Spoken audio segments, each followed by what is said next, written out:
It's good. Wait, testing. Oh, now it's going. Cool. I wasn't before. I think it was because I was messing around.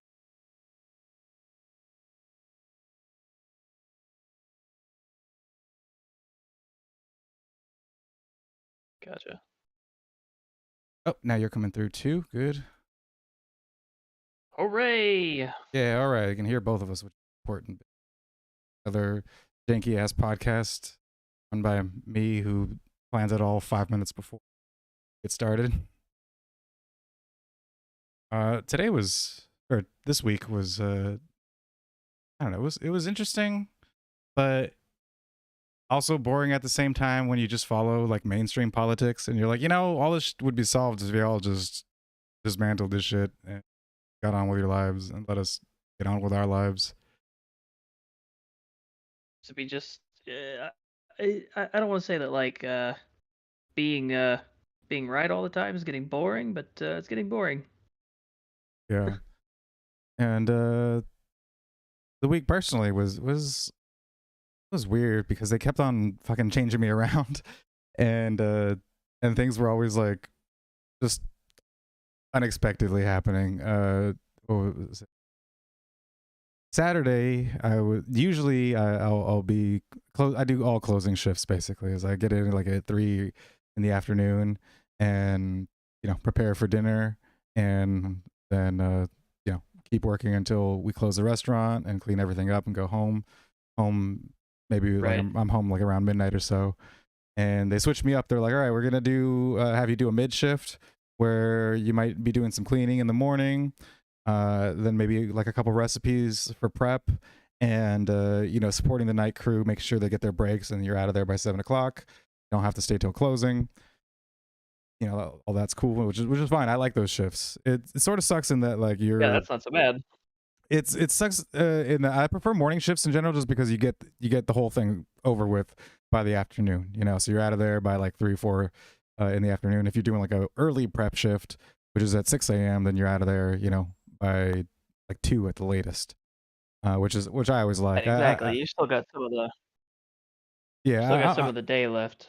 yeah, I'm okay with waking up early if it means that, yeah, like my afternoon is free. But an 11 to 7 shift ain't so bad either. It does take up a little bit more of the evening, but still you get the night off. And so, but then at 8 in the morning, like waking up, I'm waking up by the phone call, which is always a great sign when your boss wakes you up with a phone call. And they go, Oh yeah. one of the other cooks, he burnt his hand on a tray of cookies this morning. Could you come in like now? Like as soon as you can? And I was like, shit. Well, this is completely not what I was planning with my day. And legitimately I could be like, nah, y'all figure it out. But I'm not really like that. I like to help out my restaurant. I know a lot of people on Like Tumblr the and just in same. general places are like, oh, fuck your boss, do the minimum work, which I can see, I can get behind, like, in terms of like a corporate job where you really just understand that working harder does not get you fucking anywhere. But a lot of places aren't like that. They're small businesses. They care about improving their business. And, I work at a place that's not Yeah. a huge conglomerate or huge chain. And so a difference of one worker putting in some extra effort actually gets noticed, goes a little ways. So yeah, if I have the opportunity to shift around my schedule to help out, restaurant and in that day, I'll do it. I don't mind. Yeah, so I ended up having to do an early day on the line instead of doing like behind the scenes stuff off of the line. And then it ended up being a super busy Saturday brunch, which sometimes can pop off, but usually Saturdays aren't as crazy as Sundays. But this week, the Saturday was more busy than the Sunday, and now it's becoming like a running joke among the other cooks that like whatever day that I happen to show up on is the day that it's busy, or the shift that it's busy, even if it's like a day of the week that I don't normally work, or a day of the week that's normally pretty Yeah. light. They're like, yeah, if you show up, then like all the fucking customers show up too, and if you like take a day off, then also we just happen to have an easy time. it was that happened like on Friday, I think, where normally Friday nights. I mean, it's a Friday night at a restaurant, busy. You know, that's how it always is. At least it's always like that when Oh yeah. I'm closing on a Friday night, and then the other day I take a morning shift, and they're like, "Oh yeah, Friday night was super easy. It was chill. We didn't, we didn't really have it that busy." I'm like, "Motherfucker! The one time that I'm not there on Friday, they have an easy time." The one And time. and then again, I worked a Sunday like a couple weeks back that I usually have Sundays off, and it was heckin' busy as fuck during dinner shift. And I asked my other two coworkers who work all the Sundays, and I'm like, "Yo, is it Sundays? Does it pop off like this or what?" They're like, "Nah, this is like the busiest Sunday we've had in 6 months or so." And I worked that one Sunday, and then the next Sunday comes by and I don't work. I have it normally off like I do normally, and I go, "Okay, so how was it this week?" They're like, "Yeah, it was easy. It was fucking nobody showed up. We had an easy time." Like, so it was just the one day, the one Sunday that I happened to come in, and then I fucked off and left Sundays again, and it went back to normal after I left. Yeah, it was just, and so there's at least two or three other cooks that I've noticed. They're like, "Yo, it's always whenever you're here that shit happens like this." And Your uh and, fault. and yeah, this Saturday I got another one because he was like, my coworker, he's like, I heard you talking about this before, and I just thought you were fucking around, but now I'm starting to actually believe it's true. It is. It's your fault. You're bringing all the business in, and then you're scaring them all away when you're not there. I Yeah, my milkshake brings all the vegans to the yard, apparently. Exactly what it is. Yeah. They're not there to And eat. They're there to see you. yeah, I guess I should take it as job security, or take it as flattering that, hey, he's here, he plates all the great food and everything. So yeah, Exactly. you're welcome, my restaurant, for bringing in all this business for you. If anything, it's definitely job security, which is invaluable. Oh yeah, especially in the restaurant, 'cause Yeah. Yeah. lots of people can do your job well. Yup. Well, lots of people can do your job. I don't necessarily know if they can do your job well. Yeah, that's I've worked true. in restaurants before and gone through like 10 people sometimes before you find somebody that's actually like worth a damn. Like there's plenty of people that are adequate and they're good, but then you get like, you get every once in a while you just get an employee that's just really good at their job. Yeah, well, I don't know if it's because I've just been doing this for a couple of years that like the basic skills that I think that it takes to be a line cook is, I just think it's pretty easy to learn, and it's stuff that people should already know, because cooking should be a thing that all adults know how to do regardless, of Oh, like your but you situation. would be But shocked. I'm not shocked just because I talk to people from front of house, and front of house people are notoriously just terrible cooks. I remember like in my history of restaurants, what I would always know servers and bartenders who are like, "Yeah, I fuck up, mac and cheese all the time, and making oatmeal, shit like this." And I'm like, "Yo, like unless you like straight up forgot about the oatmeal and just burned the fuck out of it, which fine, you forget, you throw it on the stove and you forget about it. That's an understandable mistake. But if you're like paying attention to shit and you can't make some oatmeal or make some rice, or fucking make some pasta, then I just seriously, or the fucking people who brought by the prepackaged, the pre-cut onions, like in the Oh bags or whatever, no. those sealed like packages of pre-cut or pre-sliced onions. I don't think that shit should Yep. exist. Like, what do it, you just take a It's pretty knife, bad. and slice up a fucking onion. Like, slicing an onion should be the most, like, and I've seen people try to slice onions who I could tell have, maybe this is their second attempt, because it's shocking, man. Like when you see somebody holding a knife and holding a vegetable, and you're like, you're an adult person in your 30s. How is this possible? I mean, you know, it's wild how many people like I mean, because it's like I don't cook for every single meal, right? But I try to cook for some of them, and like when I cook stuff for my kid, like I cook for him every single time because Yeah. he's got a very specialized diet that he's got to have anyway, and so it's good practice for me because I get to cook all kinds of different stuff. It's good for him because I get to make sure that he's eating stuff that's actually good for him, and but then I meet people that like literally don't they don't cook and they say that they're like I don't cook and I'm like what do you mean? It's like I don't ever take a shower or Yeah, you know, yeah. like just basic stuff. I'm like, what do you mean you don't cook? Like, why do you It's like not do, like what do you do it's like a person like I don't ever tie my then? shoes. You know, like well, Yeah, like what do you wear sandals all the time? Like, and they're no, no, like, no. I I just wear shoes with laces. I just don't tie them ever. yeah, they just microwave everything, or they go out, and I'm like, don't you get tired of like spending like half of your income on just like fast food and shit that goes in the microwave? And it's just so like homemade food is just so good. Like, and you feel so proud of yourself. You're like, yo, like I made this fucking thing. Like I made it. Like the reason why it's delicious is because I sauteed these onions correctly and I added this to it. And you know, this, I don't know. Maybe it's just because I've spent my life as a professional cook and like I do this for a living and I just have a passion for it. But it's just it's such a rewarding experience to cook. Is like when Well, you can also even if you make tailor. yourself like a good sandwich, you know, like even that, like it doesn't even have to involve like being some I fucking Gordon Ramsay culinary genius or nothing. I fucking love a good sandwich. I do make yourself a fucking excellent It's sandwich, ridiculous. or even a good fucking Like nine pasta. times out of Like 10, even if you make yourself pasta. pasta, Yeah. fuck it. Oh Like yeah. with store bought tomato sauce, okay, fine. But at least you know how to boil some water, how to check if it's cooked, you know, and then throw in some pasta. Maybe you add in a couple of basil leaves on your own, just fucking being wild here. Uh, yeah, there's all sorts of cool Getting shit to do. adventurous. But it's and it's like so fucking Oh simple. Like if man. I'm hungry and I want to not be hungry, make myself some pasta. You know, like fuck all the other meals Yeah. or whatever. And that's not even getting into like burritos, right? Well, fucking, I can talk forever about burritos because burritos are my favorite. You just throw anything that sounds good onto a fucking tortilla, wrap it up, and fucking toast up the outside on a fucking grill or some shit on a skillet, and and it's handheld, right? You just use your mitts and fucking chow into the motherfucker. And Affordable.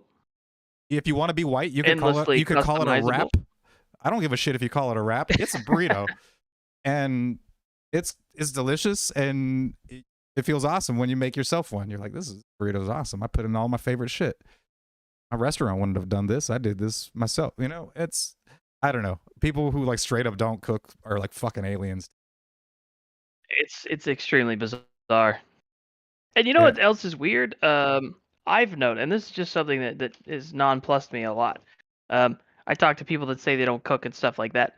They are some of the pickiest eaters that I've ever met in my life, but they I don't fucking hate cook. that. And I'm like, you could make food exactly the way that you want it to be, And instead but you you inflict your don't. stupid ass And demands on the rest of us. exactly. It doesn't make any sense to me. I'm like, dude, that's got to be so like exhausting to live your life that way. I mean, I'm not a picky eater in the first place. When people say I don't eat X, Y, Z, I'm like, well, that just sounds like terrible.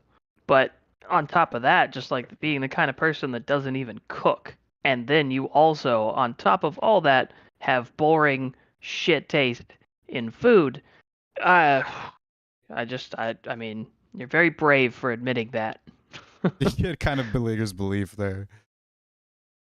Oh man, yeah, it's nuts. Yeah, so that's what I've Oh, dealt with that with this new guy that we're trying to train up to be a cook, but he's very clearly not one, which is fine if you want to learn a new skill, if you want to learn a new profession, cool. It's just sort of shocking to me when you know a person. I just don't. I just didn't know people could dice onions that slowly. And I realized that I'm kind of fast at dicing onions, even for a cook. I mean, I'm not like a fucking speed demon or nothing, but I, I I dice them pretty fast because I've diced literally thousands of onions in my life. You know, and like a good portion of my professional life, basically having to, you know, whenever I prep up in the morning when I'm getting my station ready, they're like, okay, you got like 5 onions to dice.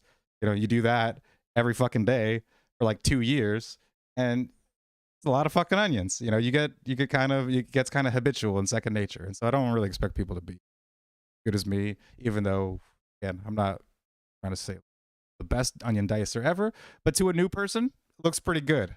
You know, I got to admit, don't expect that, but this guy, oh, and he's a cool guy.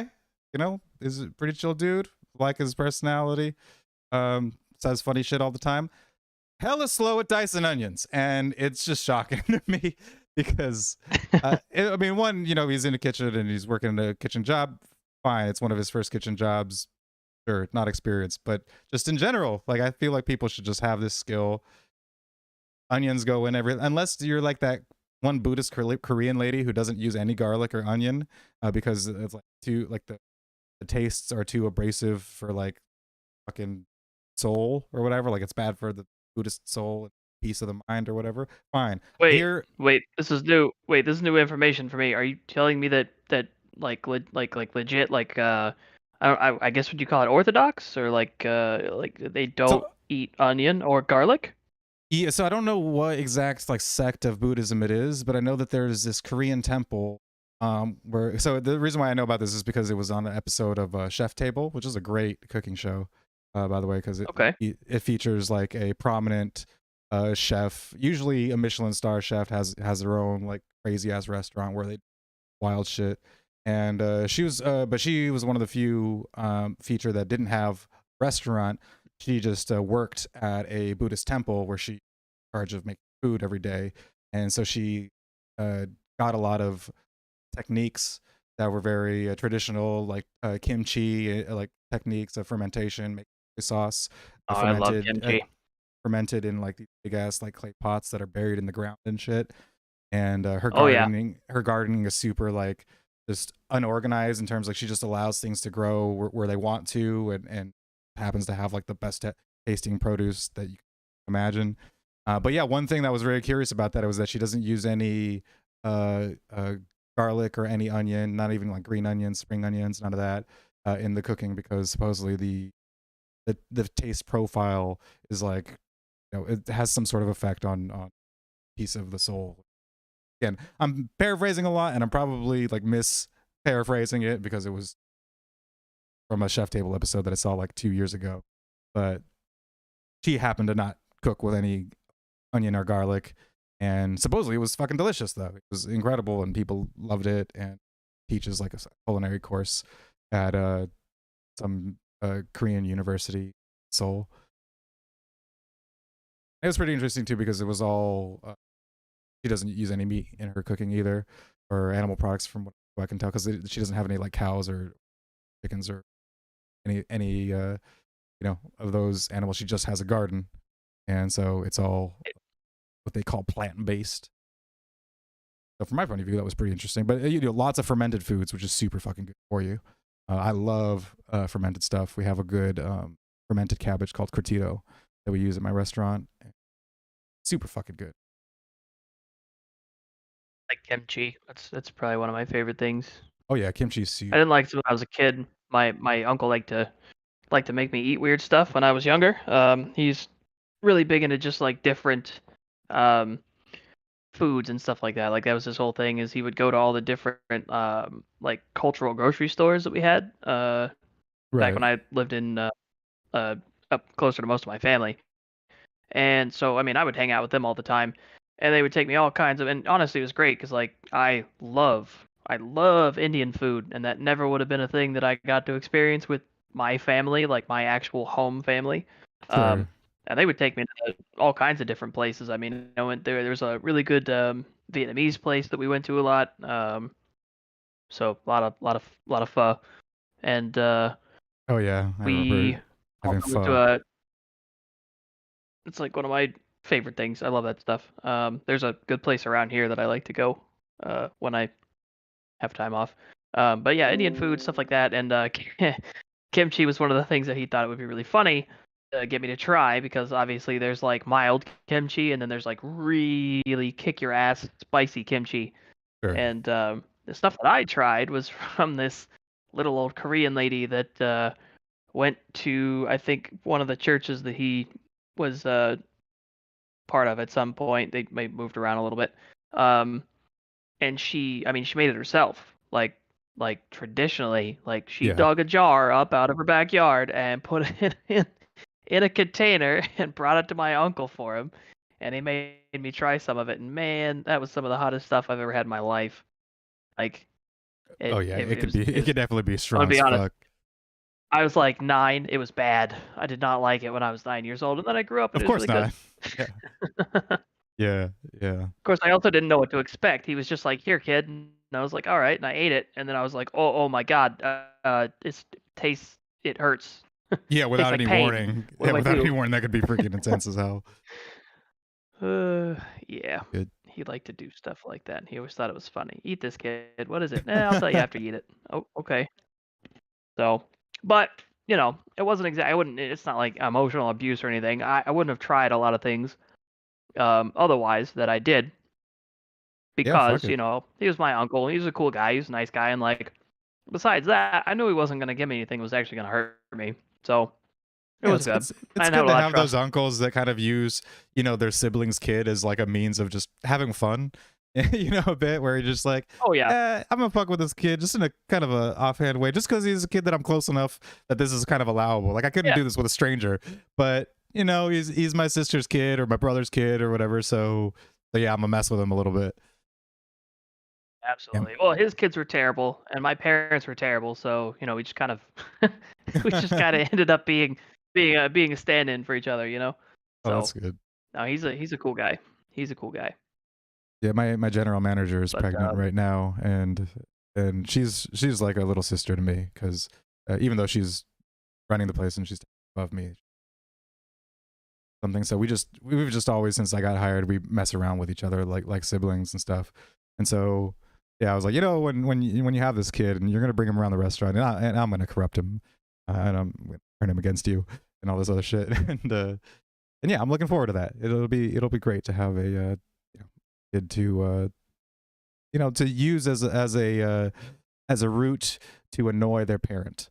Really, that's what I'm trying to do. Is just annoy her using ways of influence on her kid, and there's nothing wrong with that. perfect. Uh, You got a man on the inside. exactly. It's not a straight. If I was a stranger, that'd be one thing. You can't just go influencing random children, but it's a kid of a person I know, and I think that's okay. Yeah. And usually on Mondays I have all these talk about climbing. Every Monday I go climbing. This week I held out from going climbing, even though I really like. I woke up kind of early today. Well, not early, but just like early for a day off, where you're just like up at like 7:30, 7 o'clock, and you're like, okay, do shit with the day. Let's do some shit. And I was like, all right, I want to get ready to go climbing. And I'm like, fuck. I told myself I was not going to go today because I'm going to go tomorrow with a couple of coworkers to. So me and one of my coworkers, who we both go to the same climbing gym, him and I are going to go to another climbing gym that a third coworker goes to. It's in Long Beach, not where I usually travel. I don't really go to Long Beach, kind of out of the way, and also it's Long Beach, and I don't want to be there. But fuck it. I'll go just to try out a new climbing gym. So I purposefully didn't go not only today, but I think the last time I went was on Thursday. So and so yeah, I was just doing home workouts in between. Pull-up bar, have this wooden block that has little holes and indentations on it for your fingers, and I hang a weight from a rope that's attached to it, and to basically build up strength for climbing. But Oh, gotcha. Okay. I did a bunch of Hmm. that shit. But actually, I haven't shared it with you. We get to the stories.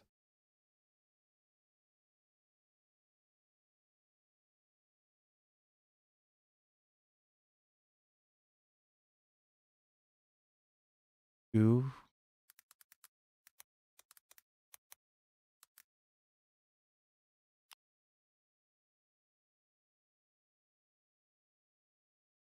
on the intro. All right. I also have another one, not this, but it's very similar to this wooden thing with holes in it.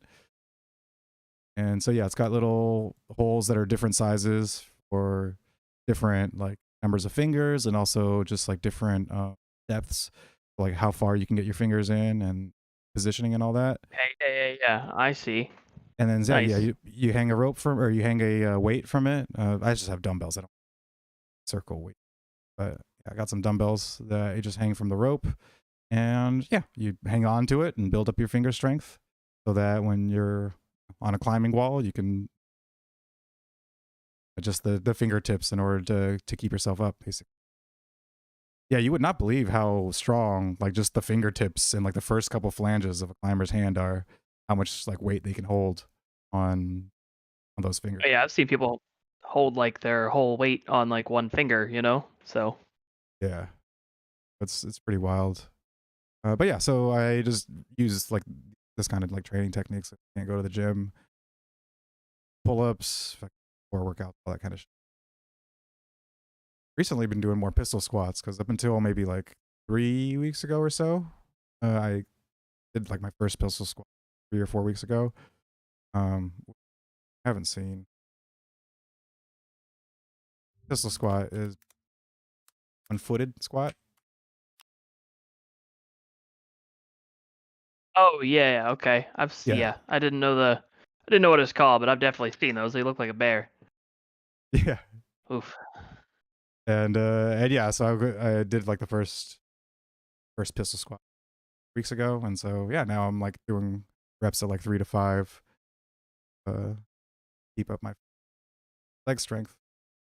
And yeah, yoga, all that kind of stuff. But I had to like specifically tell myself, don't go to the gym, not fucking go climb at the gym, because I know if I'm gonna go, I can't just like climb for like half an hour or some shit. I just climb until I'm too tired to climb anymore, and then the next And then day, by the next day, you're all sore and worn out. yeah, exactly, my entire like all of my shoulders and back would be completely shot. And I want to have a good gym session at like a new gym where I can try out kind of walls and shit that I haven't seen before. My usual Monday climb postponed. But Yeah, but it's not like you're slacking off. You're just postponing it for another day. yeah, I know, but I was super itchy today because I'm like, it's Monday. It's time to climb. Let's do this shit. And I'm like, no, wait, stay home. Don't do it. Don't do it. You'll go tomorrow. It'll be okay. Just wait one more day, brother. And yeah, so that's what instead, yeah, I just try to fill up my day with like I'll watch random shit on like YouTube, Netflix or whatever, and then just do training. Like instead of just like sitting there and watching it, I'll pull ups while I'm doing that, or uh, uh, tension block, load up my kettlebell or load dumbbells on that. Yeah, so I try not to slack off or try to do nothing. Go to the gym. I mean, at least you're not sedentary. That's definitely better than just sitting there. Yeah, and also I am trying to gain weight, so like an 8.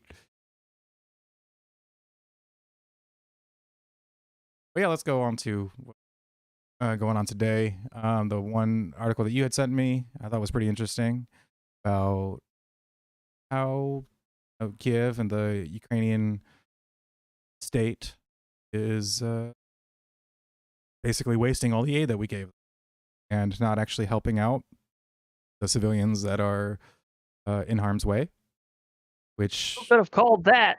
again is not very unsurprising to us because we look at war states all the time. We examine what states do in times of war, and it turns out they're not very humanitarian. Turns out they are do some pretty nefarious. War is nefarious and is never done for good causes. It's amazing No, to learn. I mean they always put the best, most agreeable reasons up front, of course, but there's always some shit behind it that ends up being really, really bad. And it still kind of amazes me though because like you'll hear people shilling for the war, and you're like, son, this is not the one good war. This is you have not found the one good war. All of these wars suck. Every Oh yeah, and it's always like everybody has the one that they think is justified or was completely or not, I mean if not noble, but at least justified, and it's like, oh Necessary. Is it really though? Is it really? That's Because they're like, well, because XYZ was happening, so we had to go to war. And I'm like, yeah, but if, you know, ABC hadn't happened fucking 10 years earlier, then that wouldn't be a problem, would it? So, you know, yeah, like, it was just amazing to me that again you can point to all the fact that like, oh, this like noble cause that you're harping on about, it has so many nefarious underpinnings that I don't even know where to fucking start. And they of course call you a conspiracy theorist. Even the worst state right wingers right now on like on YouTube and other places, they're like, oh yeah, John McCain being there isn't proof that the US orchestrated the coup. It's just and I say to them, like, what do you mean? Is it like, did John McCain go there for fun? Did he just go there for shits? He's like, well, no, he's just being supportive, but he didn't orchestrate it or nothing. I'm like, you guys think these motherfuckers are angels, or I don't know what oh, yeah. sort of like rose-colored fucking heavenly glasses you think that like the U.S. goes around just encouraging different political sects in foreign countries for the good of the people. And like, really, this is the hill you want to die on, is that John McCain is out there doing humanitarian work. But where was the last place that John McCain showed up? I feel like we've seen him somewhere before. In every spot that has bombs dropping on it. Of course, now John McCain is in hell, so it's fine. As he should be. As Love. as he should be. We all love to toast. Uh, I literally had a toast the day that I learned John McCain died. I heard the news and I went out and bought a bottle of whiskey. One of my friends was like, dude, that's real fucked up. I'm like, what do you mean? What do you mean? The world is so much better off now that this man is gone and dead and buried. Like, we should be able to celebrate the deaths of war pigs, because war pigs are the worst people on the planet. Like, hands down. yeah. I don't give a shit if you're a fucking serial killer, or you're a serial rapist, or even one of them child molesters and shit. Like, that's all terrible. That all sucks. Those people are evil and should be buried underneath the prison, taken out, whatever. War pigs, war hawks, those people have the blood, like Great Lakes worth of blood on their hands. Oh yeah, in the millions. Yeah. The amount of people who have died due to American warhawks trying to establish the United States as a superpower and to basically just better their position in the world. The amount of people who have died as a result of all that shit is just astounding. It's disgusting. It's infuriating. And this is why like books like Enough Already and Fool's Errand and any book that talks about America's history in the Middle East, or history in war in general, it sends the blood boiling because of how disgustingly destructive it all. There's no good. There's no noble cause underlying any of this shit. It's fucking horrible. Yeah. It sucks. It's not. Yeah. I mean, it's not even that it's just. It's not even that it's just bad. It's also just like usually completely fucking unnecessary. But there's always some useful idiot there to defend it. Yeah, I mean, it was one of the causes that I still retain as equally as adamant from my left wing days. I was anti-war back in the W. Bush days, because Well, the whole left used to be. yeah, They used to that be. was the left wing position, was anti-war. And you still see some of the remnants, like in places like this, like the Gray Zone, which is technically a lefty rag, and what's his name, guy who left podcast, Jimmy Dore, who is a diehard like lefty. I'm pretty sure he would consider himself a socialist, but remarkably anti-war, and has what's his name, Aaron Mate from the Gray Zone and Max Blumenthal from the Gray Zone on his show all the time to talk about their reports on things, even though a lot of mainstream publications call them like shills for China and all this other shit. It's like, look, man, they may not, but they also go on the ground and interview people who are there and talk about what the fuck is happening in front of people's eyes, rather than what the fucking Ukrainian press release, the official government press release, happens to be. Just like this story, where they are just talking to people who are experiencing Yes, this shit firsthand. remarkable the difference in reports between officials who are, I mean, stand absolutely everything to gain everything by lying, and the people that are actually living and dying on the ground there who have no fucking reason to lie at all. But those are the people that get accused of spreading Russian propaganda. Yeah, Yeah, this is, Ukrainian people on the ground. Weapons are stolen. The humanitarian aid is stolen. We have no idea where the billions sent to this country have gone. In a video sent via Facebook Messenger in July, Ivan with asterisk, I assume means not his real name. most likely not. I would assume that they would not. Several interview subjects requested to be quoted and assume names to protect themselves from danger. Yeah, there you That makes go. So yeah, total sense. I mean, considering that like all the opposition media in Ukraine has been banned, and um, and people are being arrested left and right for even talking about this kind of shit, doesn't really surprise me. no, not at all. And yeah, this guy in his video, he points it at I guess his own car, a fucking 2010s Mitsubishi SUV with bullet holes in it, and says the supercharger died in my car. He pans towards the front of the vehicle. My commander says I should repair it myself, so use my own car in the war. I need to buy a new turbocharger with my own money. And that's just like, imagine if you were to tell that to U.S. servicemen. They're like, yeah, we're gonna go to this war. Bring your whip. If it needs repairs, fucking shell it out from your own pocket. They like 30 fucking Dodge Chargers show up. Yeah. And yeah, like, well, this is the thing. This is the thing that we as ANCAPs like to point out about war, is that the only way that wars this destructive are allowed to exist is because they are able to uh, outsource the cost. Right, you're able to print up the money out of nowhere in order to pay for these things. You're able to borrow money.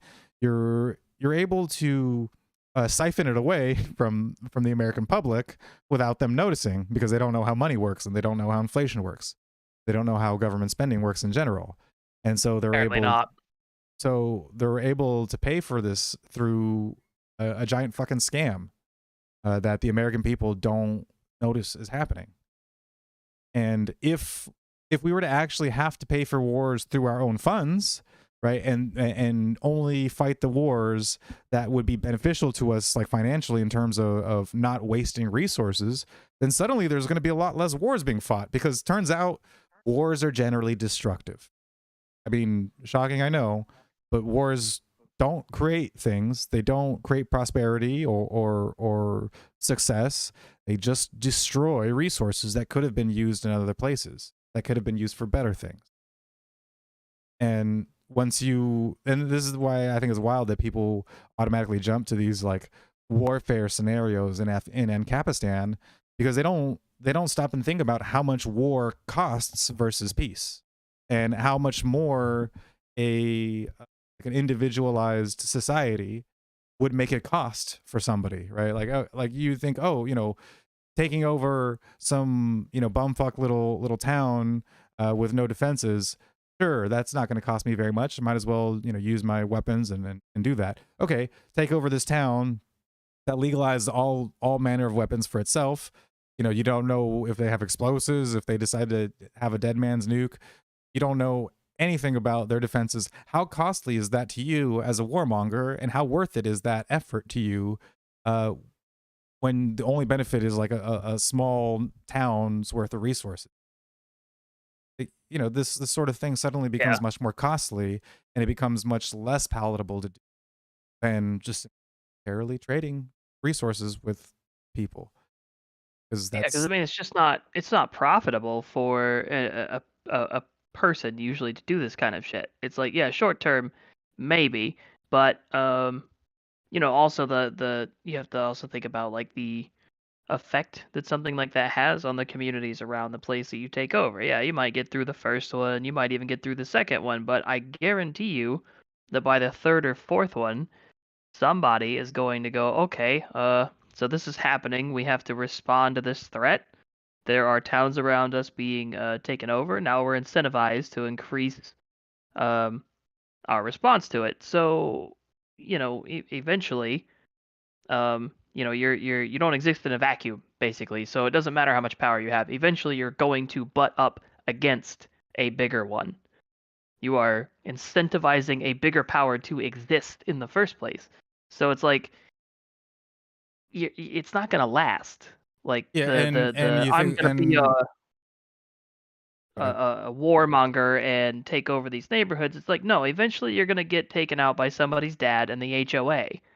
Like I Yeah, don't know what to tell you. and like where are you getting all your weapons from and your ammo from?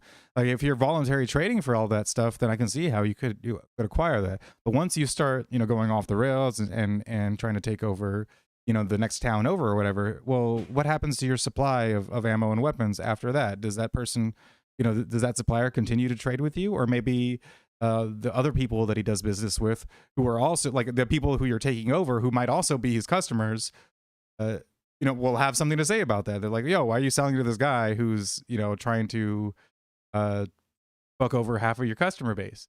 See, Right, there's an intertwining web of peaceful actors who are benefiting from all this peaceful interaction, and you're the one fucker who's standing in their way of all the peaceful interaction, and you're the one who's trying to fuck everything up. So yes, in a state you can siphon away funds and and get you know tanks on the taxpayer dime and ammo on the taxpayer dime and body armor and all this other shit on the taxpayer dime, and then conduct wars in places they don't need to be and places that it's not worth it to be, and extend that for a decade out or 2 decades or however long you think you want the war to be. But if it's all coming out of your own pocket, if it's all coming out of the pocket of the people who are directly doing the war, then suddenly that's a lot more costly and a lot less profitable. yeah, your cost versus benefit analysis gets a lot more personal. Yeah. And it turns out, yeah, like I said, war at its core is destructive. It does not actually benefit anybody involved. The only people it benefits are the people who are able to use things like supply to offset or to outsource the detriments away from themselves, make them as externalities to other people. Right. And surprising nobody, Ukraine's parliamentarians voted to give themselves a 70% salary increase because there are no good politicians. The politicians want their gibs and they will take their gibs. Fuck everybody else. In the middle of a war, which, according to everybody and their mother, um, they're fighting for their lives, right? I mean, they just won't survive if Russia tries to roll through them, blah blah blah. But they're giving themselves raises. Like, is that really the priority here? Like, where's the fucking money coming from, and why? I mean, if this is a life or death situation, why is every fucking penny of it not being prioritized to that? I don't understand. It doesn't. It just doesn't fucking add up. Especially when so far as I'm hearing, they're losing and they're not winning this conflict. And I'd have to Oh look no, up other people keep stories too. claiming that Ukraine is, you know, doing better than anybody has ever done in the history of war against Russia. They're holding them back, and that's proof that, Ukraine is winning and all this other stuff. And I'm like, dude, this is no matter how you try to spin this, this is a proxy war. And we are literally using them to try to, weaken Russia, more or less, or at least just, get them involved in a And, never-ending and conflict that drains resources and time and all that shit just to try to, knock Russia down a little bit. And I'm like, that's fucked. and if scores of them and hundreds of them die, well, we can use their deaths to create outrage over here and say that Putin's a bad guy and that Trump is also evil because he's connected to Putin. He's got to be tied in. Can't just leave Trump out of this.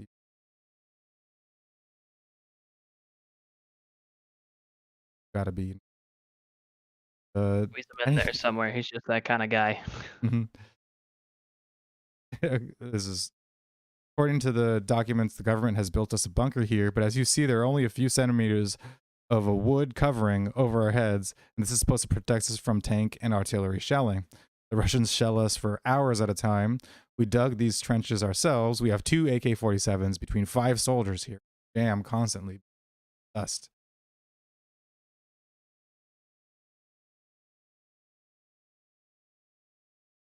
It's such a fucked up situation for them to be in. Like, they shouldn't have even been in this to begin with, but yeah. They're sharing guns. Like, Yeah, how does that even... good lord. Oh.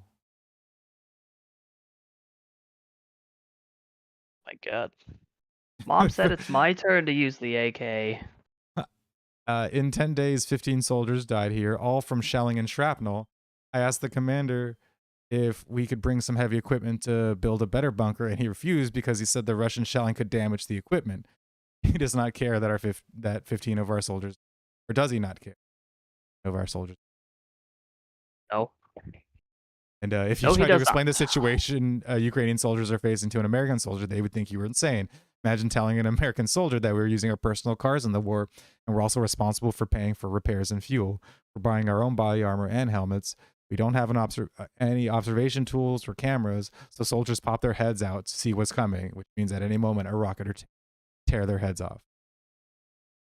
Jesus. Yeah, and so... everyone is lying. U.S. doctor describes shocking corruption. Again, shocking to whom? People who trust the government for some stupid reason. But for those of us who are kind of wise to that whole act. Well, it's like we've known that Ukraine is like a horribly corrupt country, and like for some reason that knowledge has just disappeared overnight with all this shit going on. Yeah. I mean, these people that I like, that you see talking online sometimes, it's like they just swear up and down that the whole country of Ukraine is just this paragon of progressive liberal democracy or something. And I'm like, I, that wasn't even the case like a year ago. Yeah, Like, why how is would... this whole narrative suddenly just bloomed overnight that Ukraine is this place that is full of equality and not corrupt? I Yeah, what don't was get that it. one screenshot of a tweet that will like it's like nothing will make you sound more insane than talking about the things that the CIA readily admits that it's done. Right? Like constantly. Yeah, when you're like, oh yeah, the whole crack epidemic in the 90s, CIA's fault. They smuggled that shit in, sold it to people like Rick Ross, who then funneled it into the black inner cities in America, and spiked up not only the drug problem but the violence problem as well, leading to the early 90s being some of the most violent years in in the recent memory. And that's after the fucking violent ass 70s and 80s, where it wasn't exactly peaceful in the inner cities. And they're like, what you mean CIA smuggling crack into the country and then fueling the crack epidemic? And that sounds like something just fucking literally a conspiracy theory. It sounds like something wild that some fucking hippie ass liberal like dreamed up of. They're like, yeah, man, it's like the CIA. They're trying to drug us all and keep the eaters. Fucking, they did it. They admit that they did it. We have the drug dealers. We have the drug dealer's name, Rick Ross. That's his name. He got the drugs from the CIA because they were using the money to fund the Contras in was it Venezuela? I want to say. Who? It's a whole big ass mess. Like, it's very widely known. It was some fucked up shit, and it wasn't the first thing or the last thing to happen that was that fucked up. Talk about MK Ultra, Operation I mean, there's a laundry list, but you say that they did something that sounds relatively mundane in comparison, and people call you a psycho, And not only that, it's like not only you talk about that kind of stuff, they might even acknowledge that kind of stuff happened, but then they think that over the course of like the past, I don't know, like 10 years or so, all that shit magically just stopped. they're like, yeah, well, maybe the fucking crack epidemic was fueled by the CIA. Maybe, the FBI tried to pin a bunch of false shit on Martin Luther King Jr. and tried to get him arrested and basically harassed him and his family for years. Maybe that shit happened. Maybe the CIA was looking into using mind control and drugs in order to influence people's minds. But That's not and happening now. and now everybody's just they just investigate crimes now when they just make sure that I America's think a big part of it is this concept that like it's only ever one person behind it all.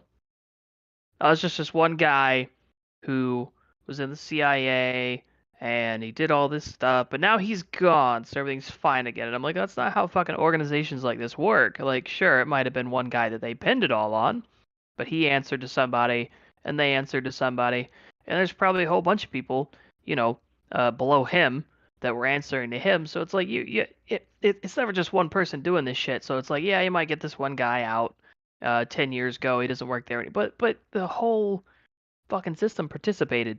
So clearly it's not just, one bad apple or one bad guy or, oh, we just had one corrupt dude in the CIA. It's like, this is the way this shit works. It happens over and over and over and over and over again. yeah, it was I think Conflict who wrote the song called "The System Works," and the tagline to that lyric is the system works for them." And Yeah, the that's system is functioning exactly as intended. It's just you have been lied to it's a as to its intended purpose. as George Carlin once said, it's a big club and you ain't in it. Yeah. And that's what we've been trying to tell people this whole fucking time. It's like, listen, there's no getting the club to work for you. There is no guiding the system to do the right thing. The system is corrupt. The club is full of evil people, and you cannot allow them to have power. And you could not through re-navigate that power, redirect that power to be done for good, because it just destroys anything that it touches, and it corrupts anybody who gets its hand on it. If only there That's was some nuts sort because you of can. fantasy series that talks about the corruption of power being concentrated, maybe into like a little circle, a ring. Ring? Yeah, I don't know. Or Well, they got a new series coming out about that. I'm sure it's going to be super good. or even like a really good sci-fi series, ships and planets and big worms. I don't know. Which can't wait for the part 2 of Dune to come out. Now that you mentioned that, I haven't watched. I will say I haven't watched the movie, and I'm sure it is good. Like cinematically, I'm sure it's amazing because like I've seen images and stuff from it. But it really, really, really, really, really bothers me um, that like a lot of the stuff and a lot of the choices that they made, just in general, just kind of like I've read a lot about it because I was curious when it first looked like it was coming out. And again, it's like when stuff comes out, I get excited and then I kind of go, hang on, wait a minute, should I be? because Who's got their yeah, hands on this shit? there's just been so much shit that's come out, and I mean it happens a lot, and you just kind of expect it to. Um, but my biggest concern was that like the more I found out about like the movies and like some of the changes that they made or like the things that they just straight up got rid of that they never even mentioned in the movie, it's the people who made the Dune movie did not understand what Dune was about. I could see that Like they argument. ultimately did I not knew understand. like the Kynes gendered change was one thing, which I mean, that's a superficial thing. That's not like the biggest, like one of my biggest issues or anything. I mean, yeah, okay.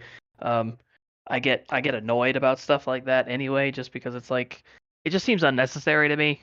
You know, yeah, it was like like you. I said, it was sort of like you don't really need to do that, and it sort of was kind of important that Kynes was a guy, not like the most vital thing in the plot of the whole story, but in terms of Right. like his position in the royal court or whatever, I don't think worked particularly well as him being a woman. But again, super minor detail. I thought it was kind of silly. Their death, though, where I say there because it was a woman in the movie, but a man in the book, and they tried to kind of give Kynes like a more like noble death, whereas like I think in the book Yeah. it was just sort of like him realizing like how much he fucked up. and it was sort of like a which is little bit how it should have been. yeah, it was a Yeah. little bit more like morbid for him and a little bit more like less redeeming, but more like realistic and more kind of like impactful for him as a character. I thought, would Right. have been better to have his death the original way instead of like preparing just like preparing to ride a sandworm away and then some guards came up and died anyway, but trying to like fight them off. It was like, trying to be like a last second type of deal, which I didn't think was really necessary for Kynes' character. Well, yeah, but And since they made her a woman, if they had killed her any other way, he the can't really dipshit give him a Wookiees would have pathetic gotten death, yeah. yeah, the dipshit Wookiees would have gotten really pissed off. Oh, well, you've killed a you've now you're just killing women in the movies because they're not important. It's like, well, the guy was a man in the book and had an equally pathetic death. Like, I don't know what your problem is here. Yeah. Yeah, one thing that I thought was pretty funny was when uh, Paul and his mom were with the Fremen for the first time, or with the after they had crashed uh, the helicopter. But I'm really bad with remembering. The is that ornithopters? Or The yeah, ornithopters or something. I thought something like that. But so they had they had found the Fremen like tribe, and they had met with girl. What's her? Honey? Johnny. Yeah, Yeah. and her dad and everybody like that. And in the books, like she like sneaks up on Paul because he's like observing from up higher, where his mom is like front and center trying to deal with the diplomatics and everything. And then when they actually go down to meet up with everybody else, she like goes in front of him and kind of like uses like her like silence and her agility, and like he's very surprised and impressed by it because it's like, oh, she's so cool, and she prances down without making a sound, and she's very agile and very impressive like physically in terms of her skills and stuff. And then in the movie they just kind of like walk into the scene, like Yeah, there's yeah, there's they're like up in the rafters, like he gets caught with her or whatever, and then like they need to go and meet up with the others, so like there's no like kind of dramatic thing about that. It just like cuts to them just walking up to the rest of the people, and I'm like, wait a second, this is like an impressive moment for Paul, yeah, like seeing Chani for the first time and like realizing like stuff like that. she's not Yeah, just yeah, some like yeah. little girl or whatever. And but like I can understand it's kind of a difficult thing to uh play out visually without like describing it in a story format. But I just thought it was a funny change because it was something that seems kind of minor, but also was a very good piece of like set building that the book did. And it was Right, and it was just like a noticeable moment when you're reading it. I mean, Frank Herbert was a very smart person, but I also think he was a very good writer. He was very oh descriptive yes, in the way that he wrote and stuff like that. And I mean, that kind of stuff bothers me. And then other thing like the Baron. I mean, I know he's like, isn't he? He's big in the movie. Like he's a big dude. He's like a fat dude, but he's not yes, like the levels of fat that he was in the book. Because the books, the dude had to have like a gravity, like basically a suit that had like a almost like an anti-gravity property to float him and like different like parts of his body because he was just so extravagantly fat that he could not walk or move without it. yeah. Um, He was big, and he did float around. Like he did have that sort okay, of ability, yeah. but he wasn't They like also glossed over the fact that he's like in the book he's got some, so it's very heavily hinted that the dude's like a pedophile basically. Yeah. I mean, um I didn't and think that they there would was include that in. some, no, but I mean it's one of those like I mean It does there, lend to his I don't know, character though. It lends to maybe I'm like just biased, yeah, it does, and like you're supposed to feel absolute revulsion for this guy, and like again it's just kind of one of those, like Frank Herbert was not the kind of person that just kind of threw details in his stories just to add them. Like they were all very specific and meant to make you feel a certain way about a certain character. um I didn't I think my other big gripe, and again, I should probably watch the movie. I really should. Like a lot of this is just based on stuff that I've read about the movie or heard about the movie. So I could say I'm a little bit of a hypocrite. I need to actually watch the movie before I can like really judge. But probably one of my biggest problems is that they made the Freemen much more. Um, it was more like they're the heroes of the story, rather than the way that Herbert wrote it, which you kind of find out, um, as you go through the books that they were absolutely not. Like they are also horrible, and like the whole point of Frank Herbert writing a lot of these Dune books, and I mean That there's like not he's nobler leaders and there's not noble like tribes or right. factions, is that everybody There's has no such their thing own as interests that they're noble, looking out for. right? And like that power, like people with power are inevitably corrupt, not always on purpose, but it always happens eventually because every person with power then has the ability to inflict their vision and their worldview on other people, which inevitably ends up being, um, morally wrong. The Yeah, things that I they haven't read do. any of the other Dune books, but I do own Children of Doom, which I'm soon. But I did read Dune, and but Right. even in that book, there was a huge fear from Paul about when he goes to power, how him in leading up the Fremen could cause like untold fucking horrors, and he was And afraid of later, a jihad that was right. going to happen And he because of his absolutely rule. he absolutely ends up doing that. Like they absolutely end up being basically jihad. And that was the other thing is they changed a lot of the references to like jihadists and like jihad and just in general like the because I mean I'm not saying that this is like an exclusive like Muslim thing. It's not. I mean, you had like both sides of the crusades were shit. It's like the first one happened in response to Muslim invasions all over the place, but then like the Christian Templars were killing like Jewish tribes people and basically fucking everybody by the Second Crusade. So I mean, nobody was good there, but like they took a lot of those references and flipped them over to make them more about the Crusade, and it's like why did you even need to do that? Like I don't understand. It's just to make it more palatable to people who already had this view of the Crusades as being like extremely one-sided, where in reality, again, it was more like Frank Herbert's point was that they were both horrible, Yeah. specifically because you had people in power with money and armies, and they were just inflicting their will on all these people who were caught in the middle. Um, I don't know. I Yeah, mean, I probably still will watch the movies eventually because like visually, I've heard that they're just stunning, and I do want to see it. It just kind of upset me a little bit because I've been looking forward to like somebody doing like a good. I mean, I've watched the original, long time ago where they went in and like actually cell by cell colored people's eyes blue and stuff like that. yeah. Actually, kind of cool if you think about the amount of time it probably took. Oh yeah, Um, no, you it's know, just the work that they had to do to make the shields back then, even though they look super blocky and super primitive. Uh, I saw a video on like the visual effects from that day and like the methods that they used, and yeah. it was I mean, that kind of stuff was mind super blowing back interesting. then. Yeah. Yeah, So I've seen the original. I'll probably see these, but I'm a big Frank Herbert. Like I've read of a lot of his stuff, and he's got just some really excellent. Uh, I quote him a commentary. lot, Yeah, but yeah, just some really excellent commentary on just like the nature of power and the state. I mean, he was an anarchist. He said he was an anarchist. That a lot of his stuff was written specifically from a point of view that supports anarchy because he did not believe that states and government could be moral yeah, like or harnessed for ethical good or ever. whatever. Yeah, it just doesn't work.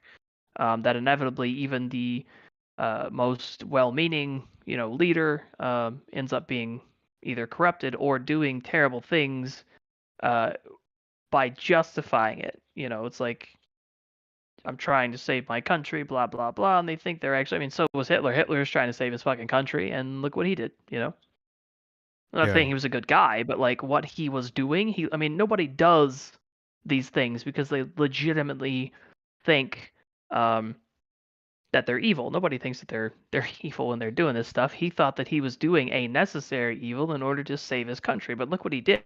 Like, he had the you one know, good war, he had the one. and yeah, no, I definitely think you should watch the movie. It's pretty good and entertaining, and I wouldn't say true, true, true, true to the original Dune, but I would say it would still made an effort to I give it a know. I'm a good stickler translation to about stuff like screen. this. I've seen what It's happened to Lord of the Rings, and they're not gonna do it to Dune. God damn it. See, but I think it's far more akin to the original Lord of the Rings than like other adaptations. See, that's good. I can deal with Like that. I can deal like with that. I'm an anime fan, right? And our Weeb. our adaptations, especially American adaptations, they are horrible. They are Oh yeah, bad. they're All usually pretty bad. fucking when what is it, Death Wish the movie came out, I fucking nearly had an aneurysm. It was so fucking If you bad. had if they had edited everything out of that movie and it just been Willem Dafoe, it would have been really good. It would have been fine. Yeah, Willem Dafoe again. You know, not to nobody's surprise, he was the one good element in the movie because he can just do that shit by himself. Like, oh, you're gonna make this entire movie suck? Well, I'm gonna be a cool little fucking death demon, and y'all can just fuck up the rest of it. But that movie sucked. I It was guess a if I horrible movie, but it was an even more like it was an even worse adaptation uh oh yeah. of the source material because I was a fan of the Death Note series, and I liked the characters. It was super fucking compelling and interesting, and they just fucking ripped everything out of that to make the stupid. Well, especially when I hear that they're gonna make a movie out of a series, I automatically just have skepticism. But even when they make a movie out of a movie, like they did with Ghost in the Shell, and I saw that shit, and I was like, this shit sucks. It's fucking hollow. It's meaningless. Ghost in the Shell was making you think about what it means to even be a person, right? What humanity is, and how we gain that or lose that or retain it or whatever. Like it was some deep shit about robots, you know, and about people who could be robots or could be people, you know, or do they think? Do they not? I don't know. But that shit was fucking made you think about shit. You're like, damn, man, I mean, it's a robot, but it's a person. This is it's got a lot just to fucking, you know, fucking boil your noodle over. Yeah, Whereas I was the, kind of asking you to consider like because we think of machines being one way and humans having this personality and complexity to us. We make decisions, but then it's saying, okay, well, eventually, and again, because it's set in the future. Eventually, machines are going. It's kind of the same concept as like any sufficiently advanced science appears to be magic to people who don't understand it. So, you know, at some point, um, machines and even artificial, which personally, and this is just me, I'm in no means an anarcho primitivist. Um, but to the point where machines start having personalities and thinking actually scares the fuck out of me, considering some of the stuff that we do with just normal people. yeah, I can't imagine what they're gonna do with machines. They've already got fucking the robot dogs with rocket launchers and guns and shit on them. So I'm just not really looking forward to this kind of stuff.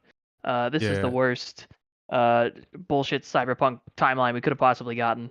The cops have drones and all this crap. Anyway, yeah, but no, um, yeah, but I'm but a fan of like the cyberpunk genre, the literary genre, yeah, just yeah, because yeah, it is yeah. very interesting because it's not really about the robots, it's about us, No, and the setting is there, but it's to make you. It's more to push um, a lot of things into the forefront to make you to think of them more. Like the setting is really just there as like a backdrop, but it facilitates these questions like when technology advances to a certain point, do we recognize it as um, a creation of ours, or does it start actually taking on aspects of its own? And then at what point that a thing starts taking on its own aspects, does it stop being a thing and start being having I someone. mean yeah, exactly, like Because it yeah, makes you think about that kind of stuff. you look at like us as people, like okay, we're bundles of nerves, and we do this thing called thinking, and we're just basically just processing information and then drawing conclusions based off of the processing. At what point can we say that a machine is now thinking, right? Or the fact that we have what we call a qualia, which is like our first person perspective of the world, and a uh, continuous experience of that world as a singular person, right? My experience is of me dating back to my earliest memory to now. It's always been a singular identity, right? And if we can get a machine to have that sort of identity and then process information to an advanced degree, as at what point does it become like being who is thinking?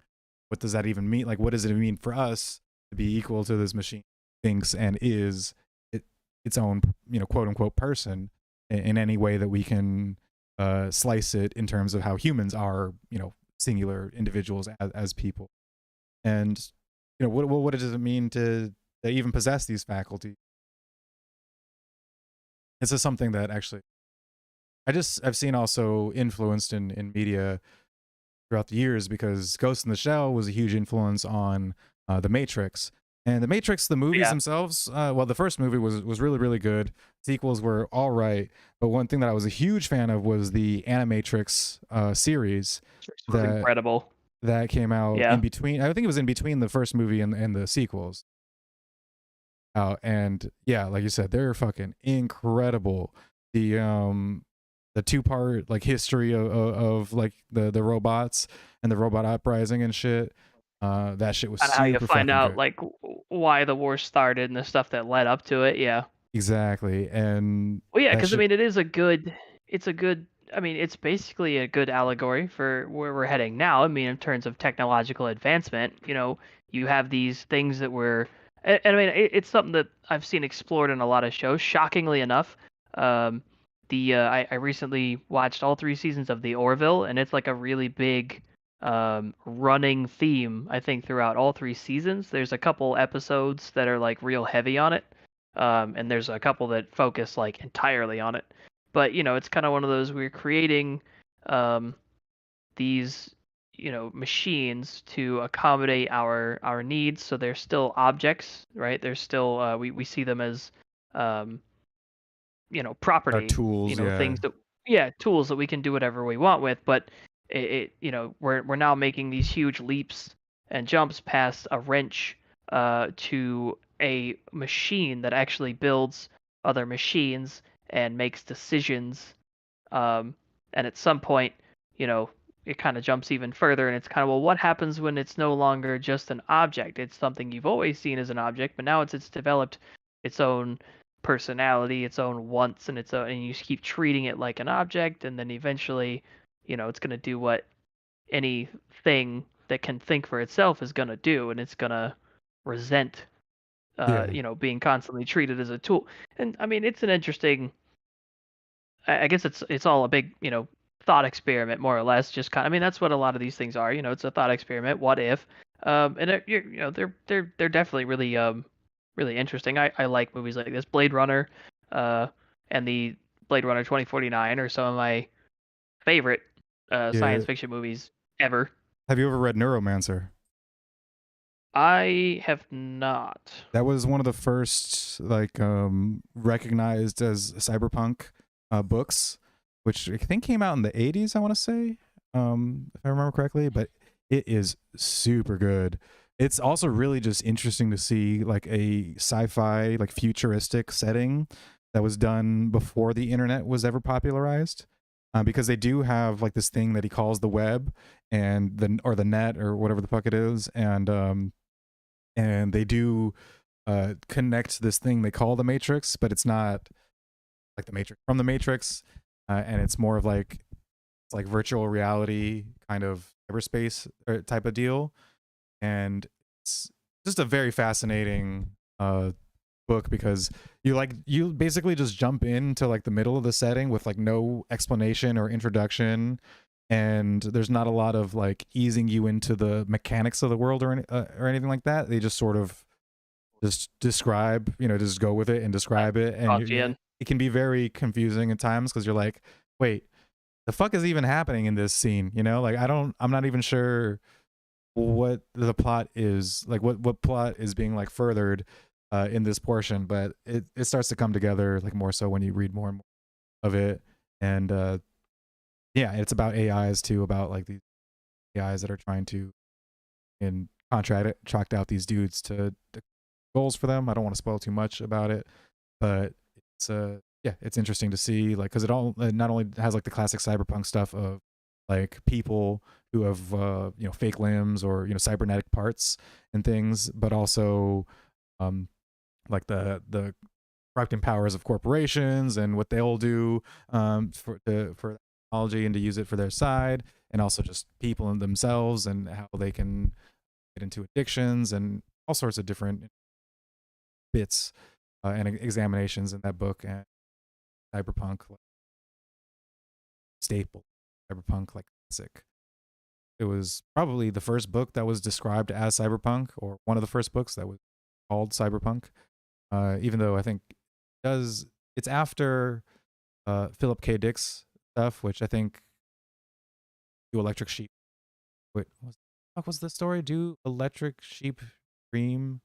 Do robots dream of electric sheep? Yeah, they That's did what. Yeah, that was the book, and yeah, then they did a movie called A Scanner Darkly, which they titled it off of one of the lines in the book was, does the scanner see me clearly or darkly? darkly. So they, which was with Keanu Reeves, Woody Harrelson's in it, Yeah, fucking Robert and Downey Iron Man. Jr.'s Yeah, in it. It was actually really good. Yeah, yeah. No, it that was actually a one's. really good movie, and it Yeah, was I filmed read the book and saw the movie, and yeah, it was a really good adaptation.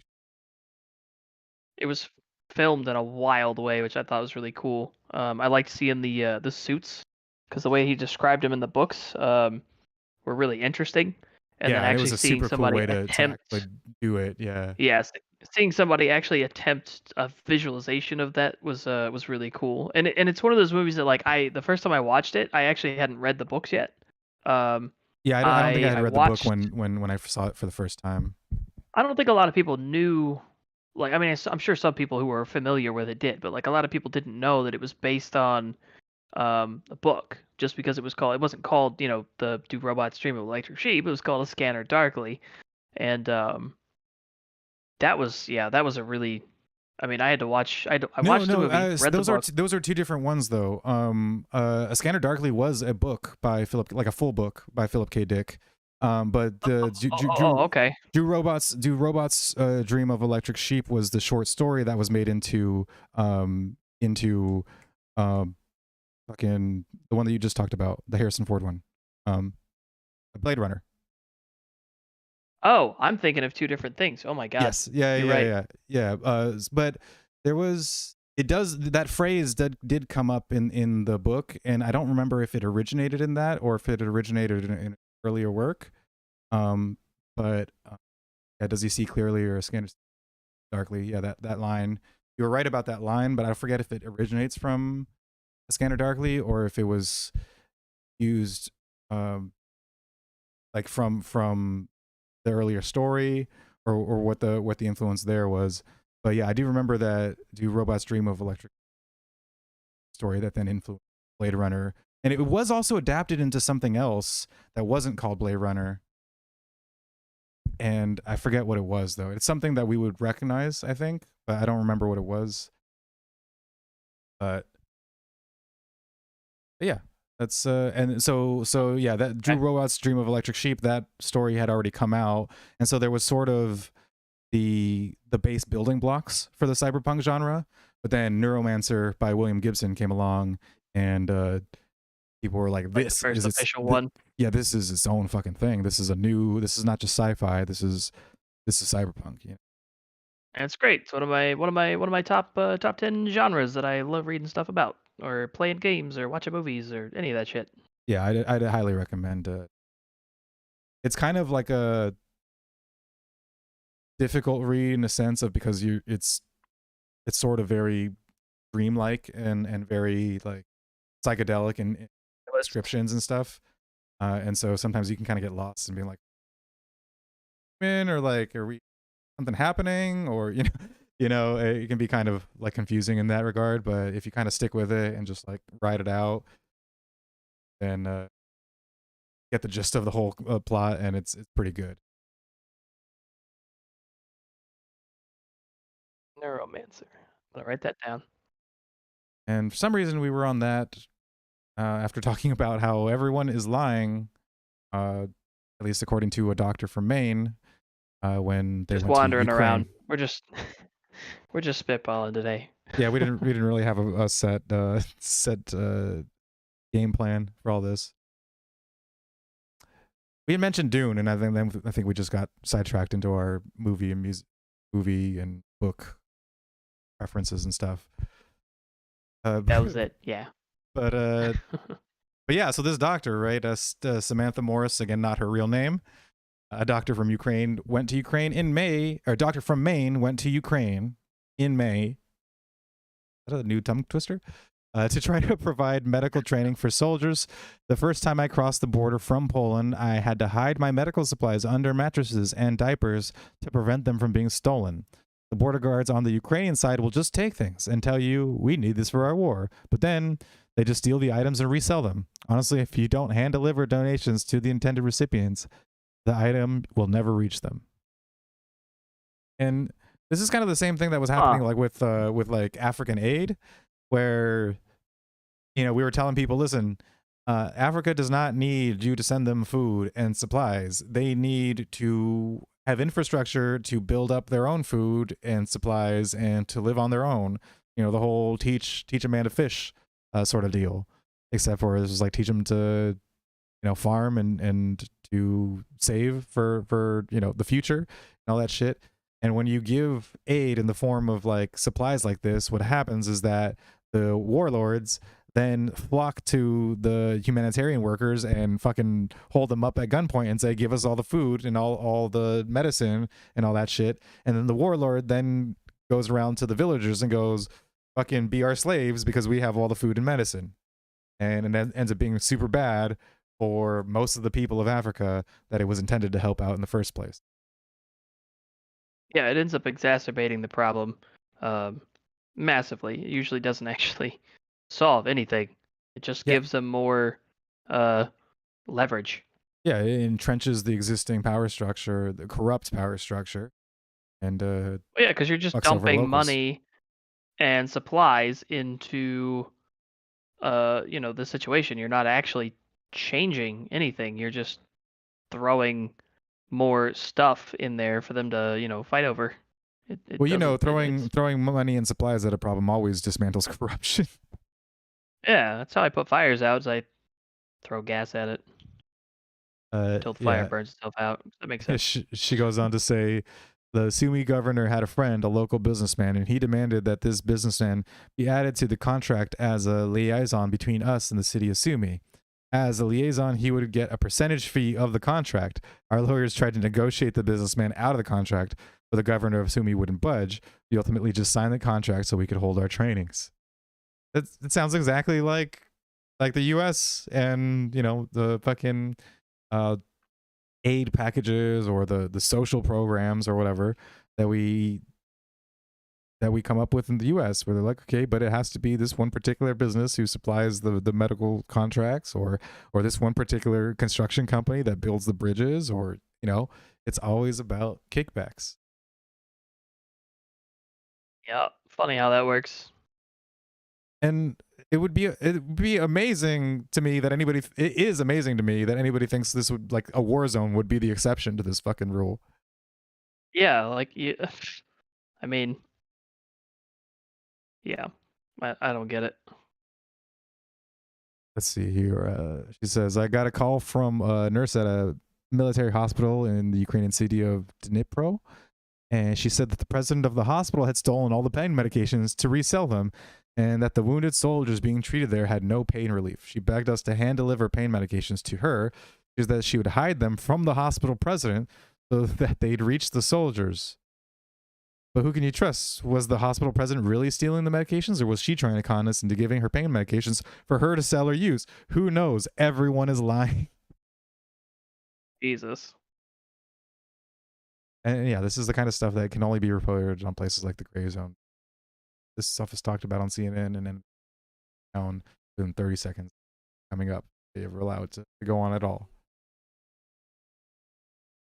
Yeah, you can't suggest any of this is even going on because then it's Russian propaganda. It's not real. It's Russian propaganda. It's not happening. Oh yeah, back to this guy Ivan, not his real name. There won't be a Donbass left. The Russians will destroy it, or they'll control all of it, and then they'll move on to the south. And now, as it is, I'd say 80% of the civilians who have stayed in the Donbass support Russia and leak all of our location information to them. When asked if he thought the U.S. and European countries truly want Ukraine to win the war, Ivan laughed. No, I don't think they want us to win, he said. The West could give us weapons to make us stronger than the Russians, but they don't do this. We know Poland and the Baltic countries want us to win 100%, but their support isn't enough.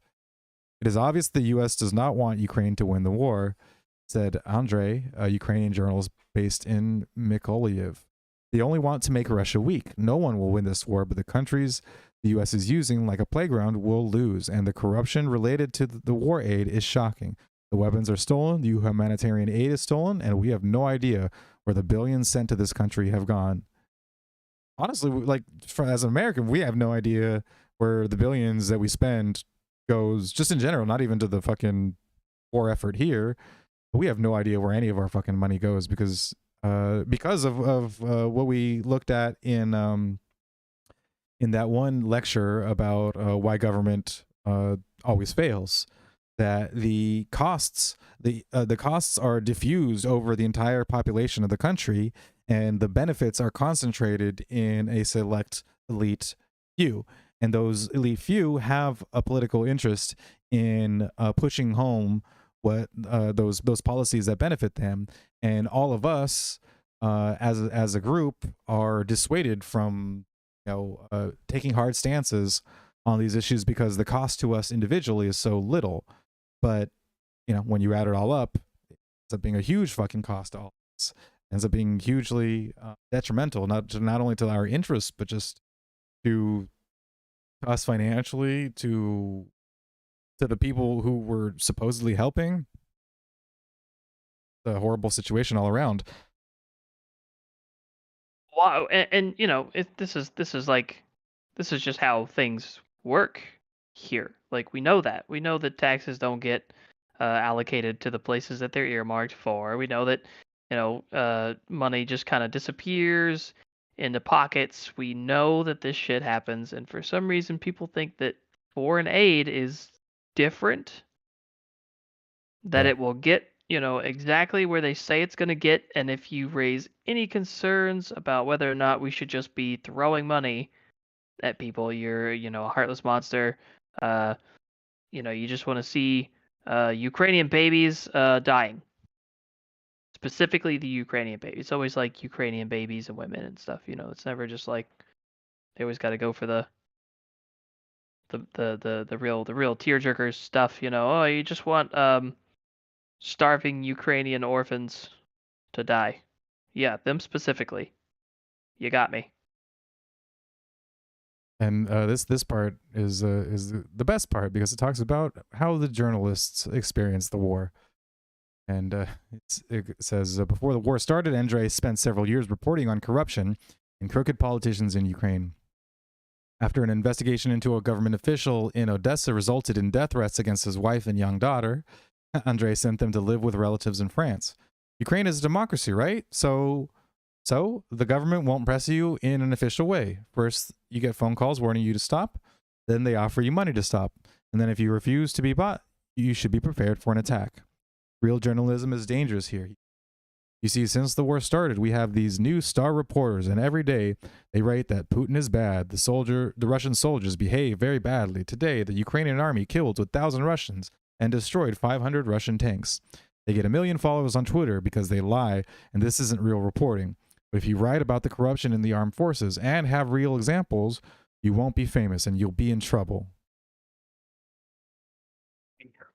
I mean, that sounds about right. This is And the it's like, sorry, go ahead. this is the country that banned opposition reporting and the opposition Yeah, political parties. exactly. And again, it's like you say this stuff, you point it out, you go, hey, look, the people that live there are talking about this kind of shit too, and you still get accused of being like I'm sorry, this kind of shit pisses me off. What the fuck do I actually have to gain by being a shill for Russia. I mean, I guess you could make the argument, what does anybody have to gain by being a shill for whatever? But like, what the fuck does some? I mean, because I'm not the only person who talks about this shit. Clearly, there's lots of people talking about it, and they all get labeled, Russian, propagandists. So it's like, what the fuck does some guy in the middle of goddamn Milwaukee stand to gain just by talking about this stuff? I don't get it. They're accusing people of shilling for Russia specifically, like it's gonna help us at all. Um, if Russia wins the war, uh, you know, whereas they keep insisting that if Russia loses, like there's gonna be anything that clearly defined that actually happens. What a joke. Um, that that'll benefit everybody, and so you have no reason to be against it. Um, Well, the but funny thing you is try that to you have people like you and I, who are anarchists and capitalist loving anarchists at that, and then you have people like Jimmy Dore, who is pretty dang left. He's, I would say, full on socialist, if not even communist sympathetic. And then you have people like Tucker fucking Carlson, right, who are reporting on the same thing about how we're over demonizing Russia and we are sweeping the Ukrainian motives under the table. We're pretending that the history started in February, and all this crap. All three of us, even though we could disagree for days and days on end with Tucker Carlson and with Jimmy Dore. If you put in a easily. if you put us in a room together with those guys, not only would they argue with each other, but they would argue with the both of us endlessly. We could do this forever. But it's kind of telling that the three of us or the three groups, the four of us, would agree on something, because there's one thing that we do have in common with those guys, is that they tend to try to question entrenched hegemony and power structures and examine who really benefits from people being whipped up into an ideological fervor. And they may buy into an ideological fervor of their own that we disagree with as well, but they at least have that bit going for them. That, Tucker Carlson is a patriotic American, and part of his American patriotism is not being a warmonger and questioning those who wish to send our troops to die for and question those reasons, right? And to actually maybe not do that, and to not kill Americans for no reason, and to Well, not yeah, because his angle, buy I into think, this. is coming from, how does this benefit your average American? And I mean, it doesn't. It doesn't benefit us at all. No. We have no reason to be there. And of course the left, at least the kind of socialist and anarcho left, is famous for being highly critical of American or Western warmongers. Margaret Thatcher and Ronald Reagan. They don't seem to know too much about Jimmy Carter and the Carter Doctrine. But then George W. Bush and Ronald Reagan are good scapegoats again. Not as critical of Clinton, even though I think he should definitely be criticized for his warmongering, let alone Oh yeah. Hillary. Well, actually, I think Hillary, even from like the anti-war left, gets a considerable flack. But yeah, that's my point. Is that like this whole anti-war movement? It's one thing that just people in various sides agree with, because uh, it's just so unequivocally just terrible and evil and wasteful and damaging and all those horrible things. Yeah, and I mean, it all boils down to the same. It's one of those we agree on. Sometimes even the same principles. We just don't necessarily agree on how to achieve like a particular, solution to a problem or something like that. So I mean, you're gonna get this kind of thing, um, even among ideologies that completely conflict each other. But like, it's because we all firmly believe in this principle uh, against against war and like what war truly is. Because there's like the all the different justifications that you can make for any given war, and then there's what they all share in common and what war really ends up being. Exactly. um And yeah, it's just we have this common ground, and we may not agree like with or ideal societies or solutions. But it well, my point is that all three of us of these groups and our opposing ideologies. It's just funny to suggest that we all agree because Russia, like we all love Russia a lot, or we really Love Russia. we've just Love it. taken to not examining news that comes out of Russia. We're too stupid to understand that like news that we're reading is actually just Russian propaganda. And it's like, no, I mean, I read a lot of propaganda, you know, and I read a lot of lies from the government. And it turns out that governments are lying to us more, not less. Like I don't know. I think it's just silly to think that like, oh, this government's lying, but the other one over here is telling us all the truth and stuff. It's like, well, no. What I'm talking about when I speak about like Russian motives is Russia's like stated motives and their like what I imagine their motives to be by putting myself into their situation. You don't really gain a lot by just going like, oh, Putin's a madman and you know he's just irrational and wants to just war. I was like, no, he's a real guy. He has interests that are reflected in the world and are affected by his position in that world. And so yeah, I'm going to look at it from that point of view and not just pretend that I'm like the Yeah, only because good person in the room or some shit. you can't understand like irrationality. Uh, so probably the easiest way to get people to just react and do whatever you tell them to is to tell them that your opponent is irrational, right? You can't reason, you can't think around the problem, you can't develop some kind of nuanced approach to it. You just need to react, and usually it's do whatever I tell you to do right now. You know, so it makes sense for them to label him as irrational in that they are trying to just get the reaction from people rather than to get the problem solved or get anybody to even think about how this could have come about in the first place. Oh my god, I just read this passage right here. A former U.S. serviceman who goes by the moniker Benjamin Velcro was a volunteer fighter for the International Legion Territorial Defense of Ukraine, the Ukrainian Armed Forces official unit of foreign volunteers. He spent 5 months in various parts of Ukraine and says that soldiers being stationed in civilian areas was a common occurrence. Whenever I hear that Russia bombed a school, I just kind of shrug, the American foreign fighter said, because I garrisoned inside a school. That's a fact. The school didn't have kids in it, so it's not like they were endangering children. So all it takes is for Ukraine to say, they hit a school, and that culminates into an easy media narrative on their report.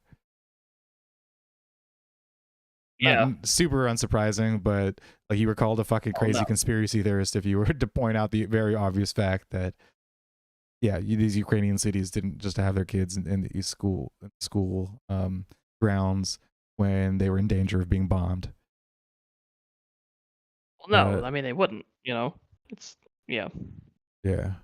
And so this next story is about Mr. Sam Harris, who has one of the most severe cases of Trump derangement syndrome that I've seen from somebody who is generally sort of level-headed.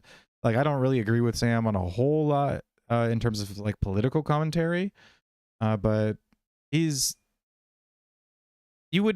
just would still consider him sort of a sober person to be able to like speak on things, and especially somebody who like runs like meditation programs, right? You would think that he kind of is able to center himself outside of his ego and maybe not be this derangedly foaming at the mouth like this hate boner for Trump that he has. Because I mean, I think Trump was a terrible president because all presidents are terrible. I mean, he stood by while the funding of the Saudi war in Yemen was going on. So he's a war criminal, deserves to be buried underneath the federal prison for war crimes. That's just what Trump deserves as a person. Expanded the drone program, I believe, also. Yeah, it definitely was started by Obama, but definitely used far more under Trump. So this is not our guy or not our friend, but Sam had this appearance on a podcast called Trigonometry. I think I've seen that podcast before. Okay. Not as good as our podcast, obviously. No, it's probably better than ours in terms of like production value and everything. But he made a bunch of comments on there including talking about how he didn't really give a shit that the Hunter Biden laptop story was buried, and That he claimed it was warranted to keep Donald Trump out of office. He included a comment that he said he didn't care if Hunter Biden had, quote, the corpses of children in his basement, unquote. Jesus.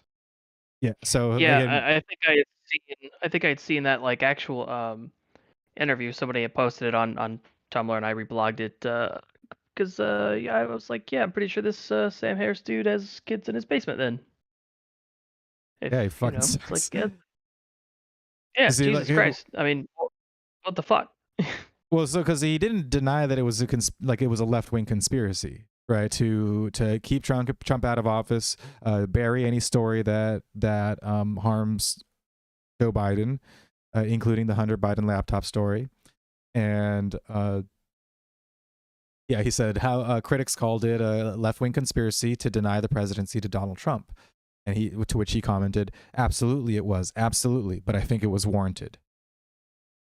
Good And God, this he's is like, that whole the what was it, the ah shit, it was that article months and months and months ago, like the deep state, uh the deep state's "Oh, real and it's actually good though. right, yeah, yeah, yeah, I remember that." And yeah, he says, "I don't care what's in Hunter Biden's laptop." Made it clear that there's nothing that the troubled person could do to harm him. At that point, Hunter Biden literally could have had the corpses of children in his basement. I would not have cared. And what he did was he compared Trump's presidency to a world-ending asteroid. Right? Where is he? Oh yeah. He then pivoted to an outlandish analogy that compared keeping Trump from winning a second term to working to deflect an asteroid hurtling towards Earth. Is that a conspiracy? He asked, to baffled looks from the two podcasters. Politically speaking, I consider Trump an existential threat to our democracy right now. Which I Oh my say, God, I'm so fucking tired about hearing about the threat to our sacred I'm so fucking tired of hearing about this shit. It's like like the one line that like I hear anybody say it, I just fucking roll my eyes and that's it. I'm out. I mean, it's which I would say, you promise? Do you promise? Really? Because I mean, you know, uh, I've been hyped up before, and it never fucking happens. I really wish democracy would get destroyed when everybody says that it would be. You World would be a fucking promise? yeah, and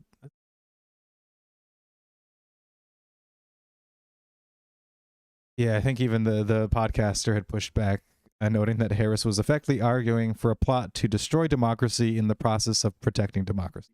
Yeah, but yeah, I don't care like if we what was it, stifle information or manufacture the news and decide for you what is important, what's not.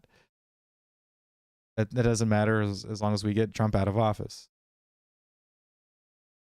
And Dave Smith, who's great, he says, "I actually appreciate Sam Harris for saying this out loud. This is what the vast majority of the anti-Trump crowd believes, but most of them won't say it. At least when it's said, you can see it for what it is."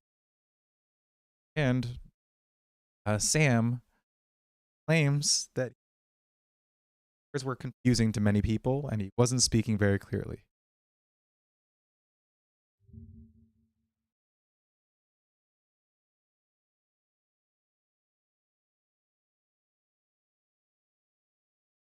There is a podcast clip circulating that seems to be confusing many people about my views on Trump, which is understandable because I wasn't speaking very clearly. But for what it's worth, here's what I was trying to say. I was essentially arguing for a principle of self defense where there's a continuum of proportionate force that is appropriate and necessary to use. I've always viewed Trump as a very dangerous person to elect as president of a fake university, let alone the United States.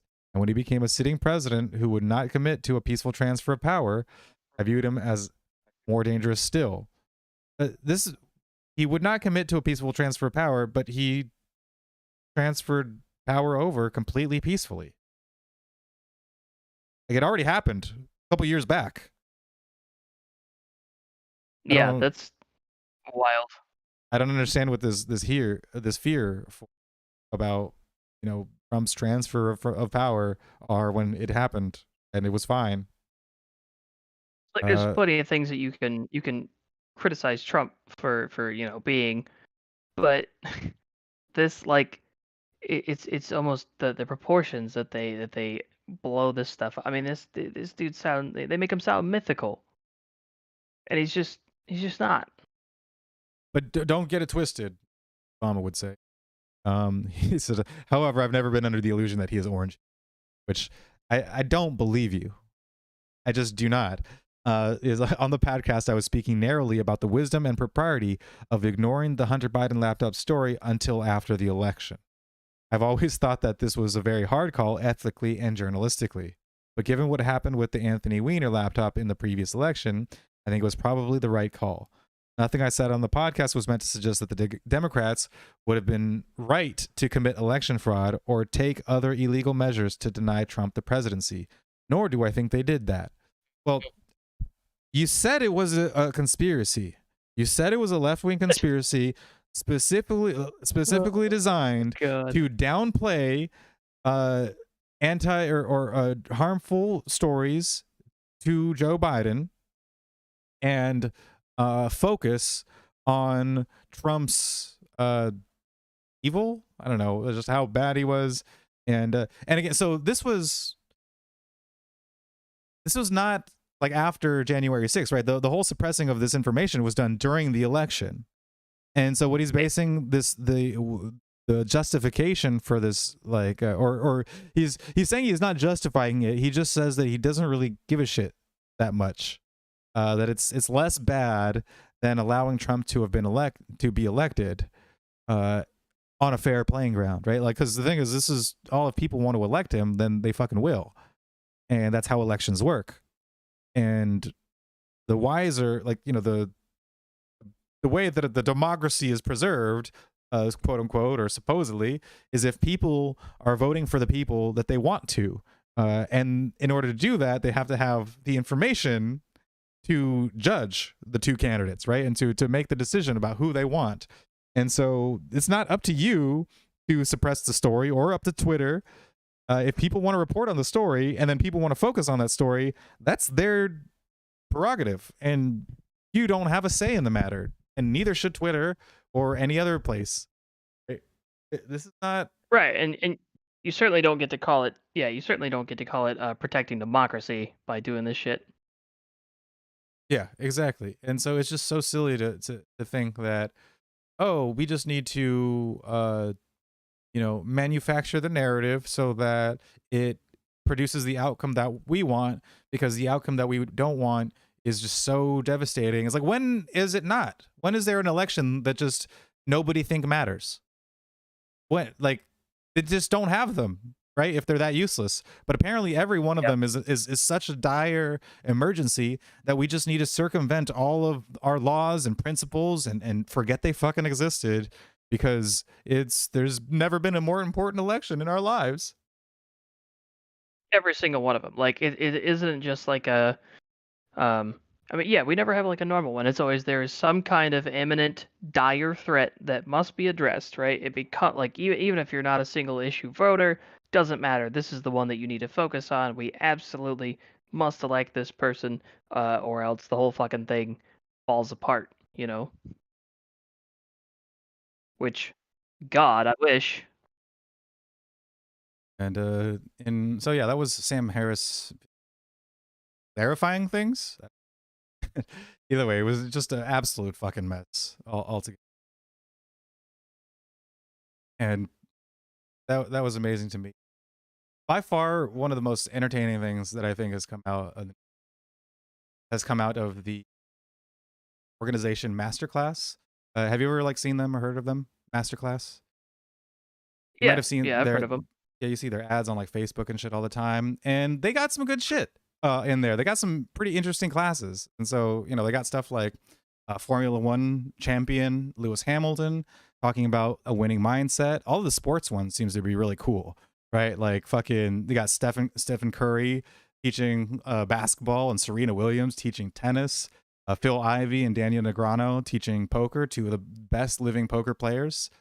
Gary Kasparov, one of the greatest living chess grandmasters of all time.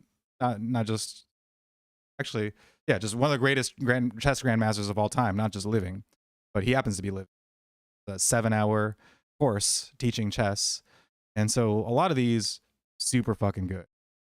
However, there's a couple, especially one in particular that was just announced that I it, it has to be seen to be believed. There's a couple of these, and you'll notice a pattern in a second. Pull it up. What category?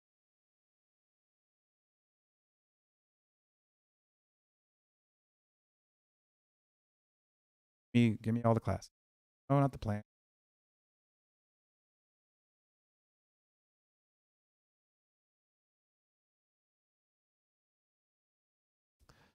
Here we go. Okay, so we have Madeline Albright and Condoleezza Rice teaching diplomacy. Oh my That, god. that's a good one. Explore classes. I'm gonna skip over the one that I thought was the most hilarious, but business.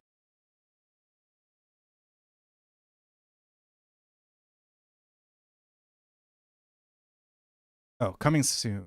Just added. This is where. So we have that Madeline Albright. Have down below. We have the Clintons, right? We have Bill Clinton teaching inclusive leadership, and Hillary Rodham Clinton teaching the power of resilience. But the one Oh that my god. the one that I skipped that they just added into at the very top here is George W. Bush teaching authentic leadership. Oh my god. You've got to be joking. George W. Bush teaches authentic leader. I couldn't make this up. Melinda Gates teaching impactful giving is also pretty funny, That's a considering who the fuck she's married to. they're divorced now, I think, but either way, I Yeah, mean, yeah, they the are. thing is, I could still buy that because they have some quote unquote humanitarian giving. They donate to like hospitals abroad and whatever. And if you want to say that there's some sort of like plot that they're doing to fucking vaccinate people, do experiments on people and shit, fine, I can get behind that stuff. I can totally believe all that stuff is happening, but they also do have real charities that they run and operate and stuff, and so I could see Melinda Gates teaching about charities and stuff. Sure. It seems a little bit silly, but also I can see where that came from. I could even stretch my brain to think about Condoleezza Rice and Madeleine Albright as diplomacists. But the whole like the whitewashing of George W. Bush that happened after the Trump years came about is just amazing to me, because this is a man when I was a teenager and when I was in my early teens that people called Hitler. You know, there was protests in the street with like his portrait with like a Hitler mustache and like Oh yeah. no war for oil, and he was public enemy number one in the left-wing activist circles, in the anti-war circles, like in the diehard like Republican, like small government Republican circles, he was not liked, right? He was, he was a neocon, and he was part of the neocon neolib like power structure that was criticized widely by the left and the right. And one of our Now best, like, shut up. Siri just yelled. But yeah, so I don't know. We used to hate Bush. Bush was a shitbag. He was a piece of shit. Got us into the Iraq War. Got us into Afghanistan War. We were there for 20 years. He's got the blood of tons of soldiers on his hand. Authentic leadership, really? This is a man who campaigned. He campaigned on not being the world police, right? On reining in military spending. And it's just fucking amazing to me. So yeah, I thought you that was have great. to wonder, like, You have to wonder the kind of person that would like pay for that.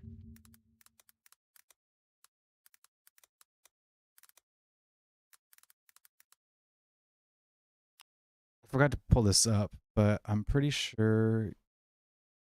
Yeah. So Daily Beast did a article on this, or a public feature on this, and Daily Beast is a left wing rag. Okay, they are not right wing. That's Daily Wire, right? Daily Beast is a left wing rag, and they just report on this like it's fucking normal. Like there's nothing weird about this, or you know just strange.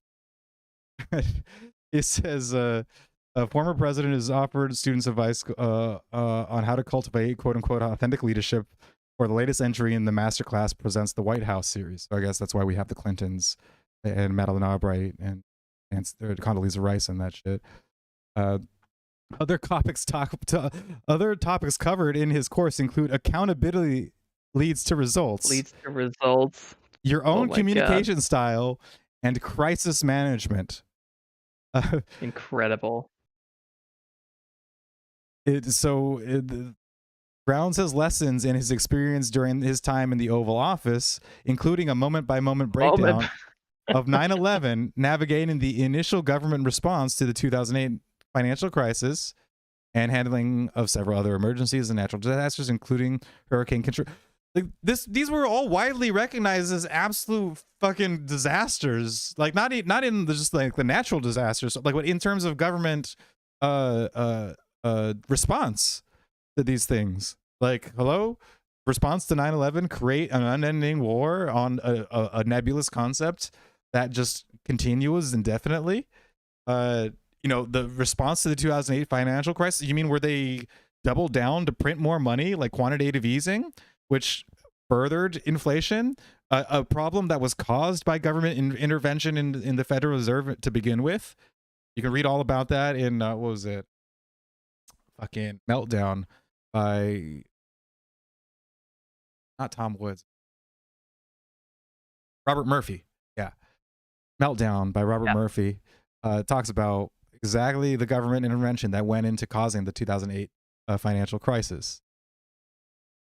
And Incredible. it this is he explains some of his infamous blunders and addresses the most salient historical criticisms of his presidency. Yeah, this just amazing. And of course, Again, like it's like, yeah, now they also he's open about the fact that he was like faking his whole like aw shucks, like and is all his gaffes and shit. I'm a firm believer that a lot of those were put ons, right? That he was a perfectly fine orator before he was doing all this shit, and then suddenly he wanted to be president. He's like, yeah, so fucking there's a saying over in Tennessee. I'm sure it's in Tennessee because it's in Texas. And blah blah blah blah. Now, dude, you know how to talk. You know how to be a public speaker. This whole fucking thing is an act. And so he explains, when I was speaking to audiences, I didn't want them to think that I was smarter than they were. One of the keys to communication is to figure out how to enable the person you're talking to relax. Yeah, you were faking it. yeah, I mean, Jesus. But yeah, so this left-wing rag basically did a ad for George W. Bush's masterclass on quote unquote authentic leadership. It's a doozy. Again, it's like, yeah, I have to wonder the kind of person that would legitimately pay for that class. Yeah, like I actually thought about subscribing to Masterclass for like a month or two to get certain classes, because luckily you can just pay $15 a month and get all of the classes, right? You don't have to watch them all, but a couple of them, like the culinary ones, seem like they would be really informative, and so I definitely Yeah, I want to mean, there check. do seem to be some legitimately cool ones on there that I've also looked at myself. Yeah, they even have a climbing one that was done by climber Alex Honnold, friend escapes me, but it was a really good. Where is it? Sports and gaming. and Tommy Caldwell, yeah, his buddy Tommy Caldwell, who I've seen in climbing videos before. I want to kind of want to check out, but a lot of it is like outdoor climbing and rope climbing, which I don't do at the moment. I have wanted to try it out and do it, so it could be a good resource to learn the basics of that. But yeah, so some of these classes seem pretty good, but when they delve into the White House and into politics, they just get the fucking worst people, which is not. They're successful politicians, and successful politicians are always like the. Yeah, they're always shitbags. Not surprisingly. Speaking of the worst people, Liz Cheney is a loser and lost her primary seat. And Oh no. the Washington Post, before this happened, decided to write a puff piece on her. The winning defiance of Liz Cheney. And so one thing that it comments on is on Tuesday, she went to her polling place in Jackson Hole, Wyoming with her father. He, a stooped man in a blue Oxford shirt with a breast. Like, I like how this is a description like of Liz Cheney's father. It's like, but who is he? Who's the father? She's dressed in a manner. I did that, like. Go ahead. I did like a lot of the. I mean, just a lot of the really funny pieces that have come out of all of this. Liz Cheney following in her father's footsteps by shooting her political career in the face. Yeah. That was pretty good. I love that. And you know, they try to remind you that they are progressives and they are, you know, left wingers. There's nothing average about Jackson Hole, which is in Teton County, one of the highest concentrations of wealth in the country. She is exceptional and privileged, but she's a politician too. Which that doesn't seem like a caveat or like a qualifier. That just seems like doubling down. Like, she's exceptional and privileged, and she's a fucking exceptionally privileged politician as well. She stood in line Violent along and with other corrupt, voters. and he's a cop. What? Wait a minute. So it just all adds up Yeah. then. Yeah, exactly. I mean, that's what a politician is. Somebody who thinks they're exceptional anyway. They're definitely privileged. Cheney has been a marvel of defiance as she has refuted the new orthodoxy of the Republican Party, recast patriotism as a feminine virtue rather than an act of machismo, made brutal honesty into a healing salve and blind optimism into a kind of poison. Like, what the fuck is this bullshit? It's just this fluffy, like, you know, vagina wafting bullshit. Oh my god. Hey, we need you to get on here and basically just suck her dick for like 4 or 5 paragraphs. That's it. Look at this.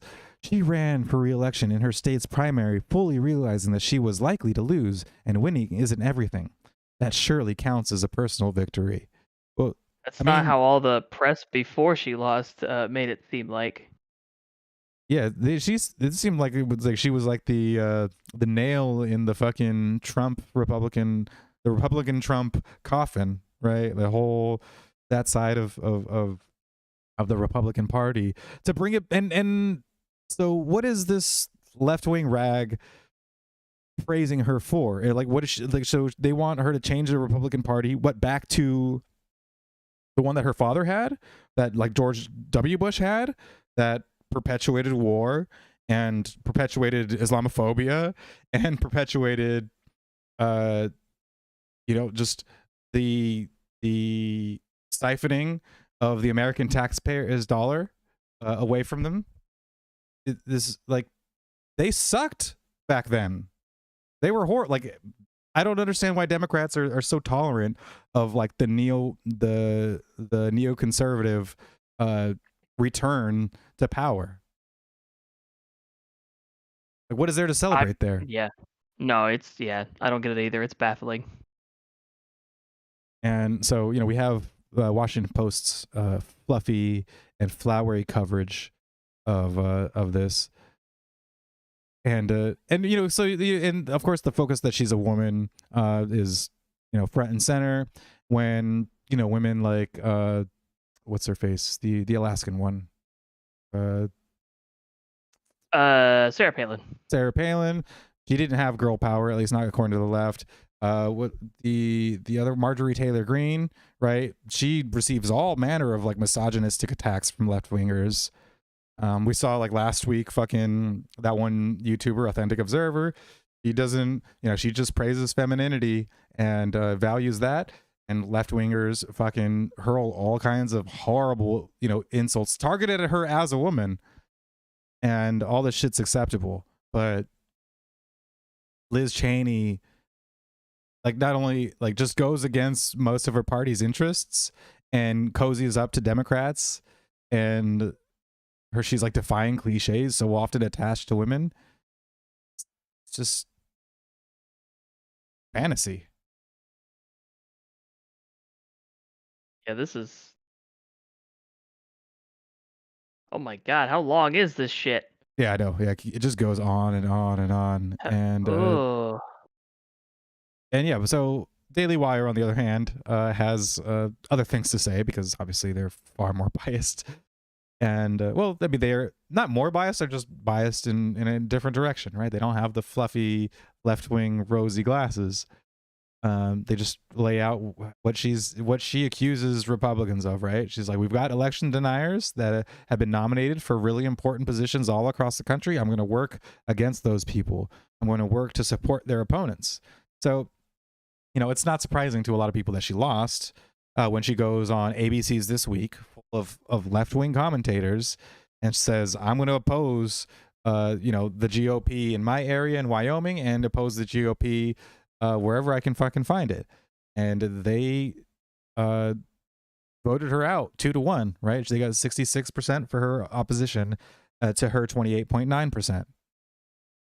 And so it's like, this is what you get. You said the Republicans were your enemy.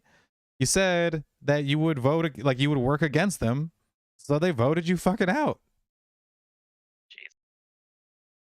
They And it's amazing to me that she makes, Trump to committed be. not only to sort of take down Donald Trump, but to take down the sick. Dude, he's out of office. What the fuck else do they want?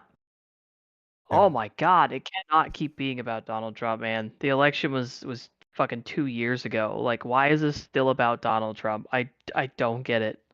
Yeah, and the staff writer for The Atlantic, who was on the panel during her appearance on This Week on ABC, said, I think she will be an extremely relevant figure in her party. Not anymore. Yeah, and so it's not, and it's just amazing to me again that Liz Cheney has this air of moral superiority and this cause, right, to improve the Republican Party and all that stuff. Meanwhile, her dad was one of the greatest evils that we've ever seen in my lifetime, and for American politics. And Oh yeah, absolutely. Dick Cheney was a fucking monster. yeah, I mean, he was around in the early '90s when we had the war in Kuwait against Iraq, and he was at the forefront of telling Iraq, "Hey, we're gonna take action against you if you invade Kuwait." He was there warmongering then. He helped write this whole well, he commissioned this document that was written by it was I think it was Paul Wolfowitz and some other guy. Who the fuck the other guy was. Had his name on the tip. But they wrote this document that was like the new American Defense Pact or some shit like that, which always, just from the title, it's a great piece of work there. But yeah, it was basically like, oh yeah, now that the Soviet Union has dissolved, America has a chance to be the world's like superpower, and we need to expand our bases outside of where we promised for the Warsaw Pact, right? Expand it beyond the Warsaw Pact. Basically, start the whole it was one of the originators of the New World Order plan to create this American military dominance throughout the world. This was done in the early '90s, and again, it wasn't Cheney who did this, but he commissioned this document to be written, and then he praised Paul Wolfowitz and the other authors, saying that it's like, oh, you've given us like a new cause on the world stage. And so this guy is involved. Like you talk about circumventing democracy. You know, Yeah, this this is guy is what like the American war super state involved. was like the primary driver behind circumventing democracy. And like if that was my father, then it would be one of my top political causes in the world to make sure that his legacy is undone as much as possible. Like I don't particularly like my dad, but you know he was an okay guy. But if he was a shitbag, then I would definitely call it out. You know, I'd be like, listen, this guy's a fucking shitbag, and we gotta undo all this stuff. This is partially like I'm tainted with this relation to this fucking evil asshole, and so Yeah, you wouldn't continue the legacy. no. And then have the fucking stones to pretend that I have a moral cause to oppose some evil fucking figure that, you know, is uh this power hungry evil that needs to be opposed at all costs. Meanwhile, my own father is Dick goddamn Cheney. Like, fuck, you take care of the shit in your own house. Remove the plank from your eye before you Yes. point the splinter in your brother's. Oh yeah, that's some insane shit. Like and it's not like it was long enough ago that people don't remember this shit. They don't remember No. who Dick Cheney is. So I don't understand why it works to some degree. I mean, at least a little bit. Now I understand she lost completely. Like it clearly didn't work uh enough. But like there were Well, some because people that it like didn't work on Republicans, but like yeah. mainstream Democrats, like Washington Posts of the world, and the, what was the other one? But ask me subscription. It's like fuck, close the page. Some other rags, and yeah, they're all like praising her. However, you know who's not praising her? Lefty activists on Twitter. And this is the last story that I have pulled up, but it's great because far left Twitter is far less willing to cozy up to her than the neolib shills in the legacy media, because obviously legacy media, they love to entrench the existing power structures, right? And Trump was a challenge to this. He undermined it, and not only just because he liked to kind of he was like a bull in a china shop when it came to conducting his politics, but he also just exposed how transparent, like with his own actions, but he was open about the things that everybody was supposed to shut up about, right? Like when he was on the election cycle and he was like, listen, these politicians, they're not here to help you. They do favors. They do favors for the people who are their friends. I was Hillary Clinton's friend, and you know I gave her money, and she said, "What do I do for you?" And I say, "You show up at my wedding." And so she showed up at my wedding. And this is the kind of shit that people in power do: is that we do favors for each other, and then they're there for us when we demand it for them. They become our uh our slaves in a sense, or they become, you know, our service in service to us. You think that they're going to be in service to you because you're a voter? No, they're in service to the people who keep them in power, and the people who keep them in power are not the voters, but are other people with money. I'm a rich guy, I have tons of money, and I've done this tons of time with politicians, including the one that I'm opposing right now, Hillary Rodham Clinton.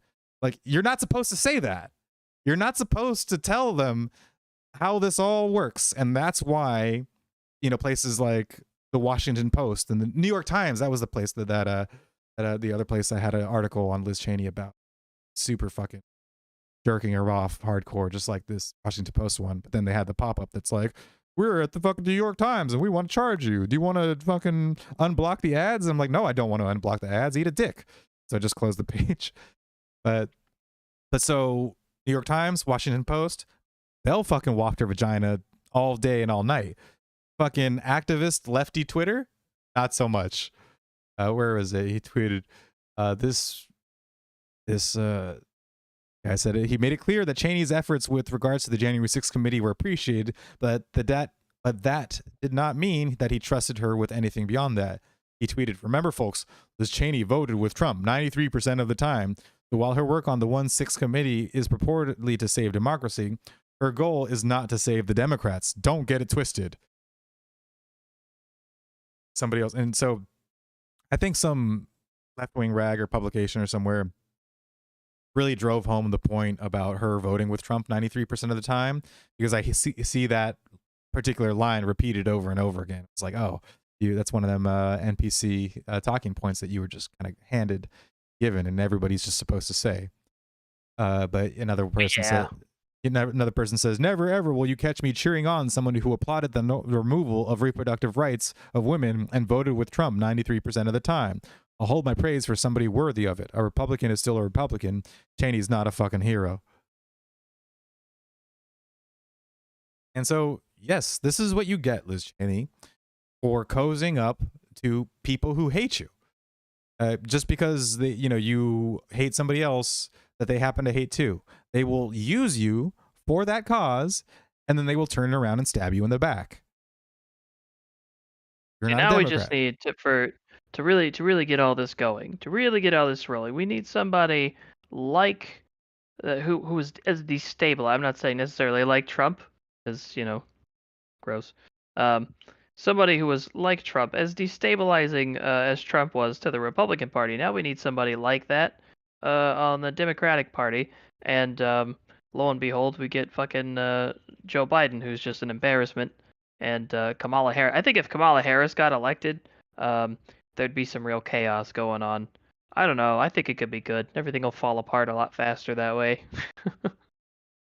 Yeah, Oh my god. the more and more that happens with Biden and Kamala Harris, it's like the more just transparently desperate these people are getting. Because, I mean, I don't know, maybe it's just also me getting older, because I used to remember the like presidents, people thought it was real important and people respected presidents. Like I respected like Jimmy Carter and all that shit. And nowadays I'm just like, all these candidates for president, all these politicians, they're dumber than I am. Like I don't I didn't I expect professionals in their own job, like in every other place that you go, the person who's the professional knows more than you about their profession. You go to a car mechanic, and generally they know more about cars than you. You go to, a God, I would restaurant. hope so. You go to a restaurant, and they probably know more about cooking at least that menu than you do. Maybe not more than cooking than I, because I also do it for a living. But like whatever profession it is, generally there you would the whole profession suggests professionalism or professional mastery over a particular field or skill or whatever the fuck it is. And politicians are just assholes who lie to you. Like there's nothing, like they're definitely not more educated in economics or history, diplomacy, none of that shit. None of And it. No, absolutely not. And even if they are, they lie about it anyway. So the net and difference is really and not much. and those who do know about it, it's very transparently obvious, because there's like one every 40 years. There's one Ron Paul, and then you get his son talking a little bit of sense. You get Justin Amash talking a little bit of sense. But for the most part, everybody else has just absolutely no clue what the conversation should even be about, which is why you get shit like the Inflation Reduction Act. That's a spending bill. And people just push it through Congress without a hint of irony. And so yeah, it was like politics is this field where it's like everybody doing this for a living knows way less than I do about how it should be done, and they're just way better at being bullshit art. And so it's not very encouraging. Well, it's encouraging in that I know that I'm right. Like we were very confident in how we should not trust these fucking snakes. Oh, like absolutely never with anything. Like with nothing. People are like, oh, we can trust them with some things. We just got to keep a watch on them. I'm like, you can't. You Shouldn't can't even be keep elected dog catcher. a watch on them. Like if you know that you're going to have to watch them constantly in order to keep them from doing shit, then you should know that at some point you're not going to be watching, and that's when they're gonna do shit. Like plus you have no power to watch them. You have no power to hold them accountable for anything. You don't. That like assumes that you can even do anything when they do fuck up, and it should be very, very, very, very, very, very, very, very, very clear by now, like exhaustively clear that you have absolutely no power to hold them accountable when they do shady shit. So it's a fucking, I'm sorry, it's a fucking pipe dream. People that call anarchy like utopic or like unrealistic, or it's just a joke to me because I'm like, that's the system you're existing in right now. Like thinking that it's functioning. You have to ignore a lot of shit to think that it functions. Yeah, and it's funny, you know, because we go back to like that one quote that you push around where it's like, yeah, we have entire books and entire debates about defense of one's property, of one's community, all that shit, without the state. We have lengthy discussions on that. Like my pinned post goes, it's like you're accusing us of not considering something that we talk about incessantly. And it wouldn't be necessary if we believed it was all going to be utopian, you know, just in a utopian dream where nobody evil does anything bad. Like we understand that, but you also understand that like I'm gonna blow your fucking head off if you try anything. And so I can't Direct trust. action. I don't trust anybody else not to do that. Right? It's like, okay, I need to be able to blow everybody's head off to the best of my ability because somebody's gonna try to fuck with my shit. And then they call you Yeah. fucking crazy. They're like, well, why do you need, you know, fucking 3 fake cars with bombs in them? It's like, well, you know, because I know Call the you real one. paranoid. Yeah, I know the real one. I'm gonna pick the real one. Anybody who wants to try to fuck with my shit, you know, they get 4 chances. Well, they get 1 chance with a quarter chance of getting it right. And that's what they fucking deserve. And that's how I will secure my shit from the warlords because they don't know which car is real. Yeah, and I mean, if you're mad about it, I kind of have to question why. It's like, are you planning to steal my car? No, then don't worry about it. Yeah, what the fuck do you care? Like I'm not gonna let Like, some rando you know, open the exploding cars. That would be fucked up. It's only for the people who are trying to steal my shit. And you know, so it's just stupid to me that we have all of these contingencies that are considered too extreme, and then we're accused of like not thinking about what happens when warlords come into power. Brother, they're here. can't be. The Yeah, warlords have come into power. you can't accuse somebody of being paranoid and also accuse them of not thinking about like things. It's like Yeah, I'm mildly I, paranoid because we think about these things. And then like we when end up a being right a lot, and that makes me even more paranoid later. it's endlessly amusing whenever somebody begins their critique with the things that anarchists don't consider is, you know, like I've doubt very much you have talked to very many anarchists about what we consider or what we don't. It's making Well, shit up no, to make most of yourself feel them. better. Yeah, I mean, let's be honest. Most of them have never talked to a lot of anarchists about anything. I mean, I admit we're a fringe political group. Um, And hopefully there's a not whole for side much longer. of quote unquote anarchists that completely suck at defending their position because they don't believe in private property rights. So you know some aspects of Yeah, anarchism are better than others. where And they're and mine is the they're best. they're yeah they're ancoms, which they're not real anarchists as far as I'm concerned. There's no such thing as anarcho-communism, and there never will be.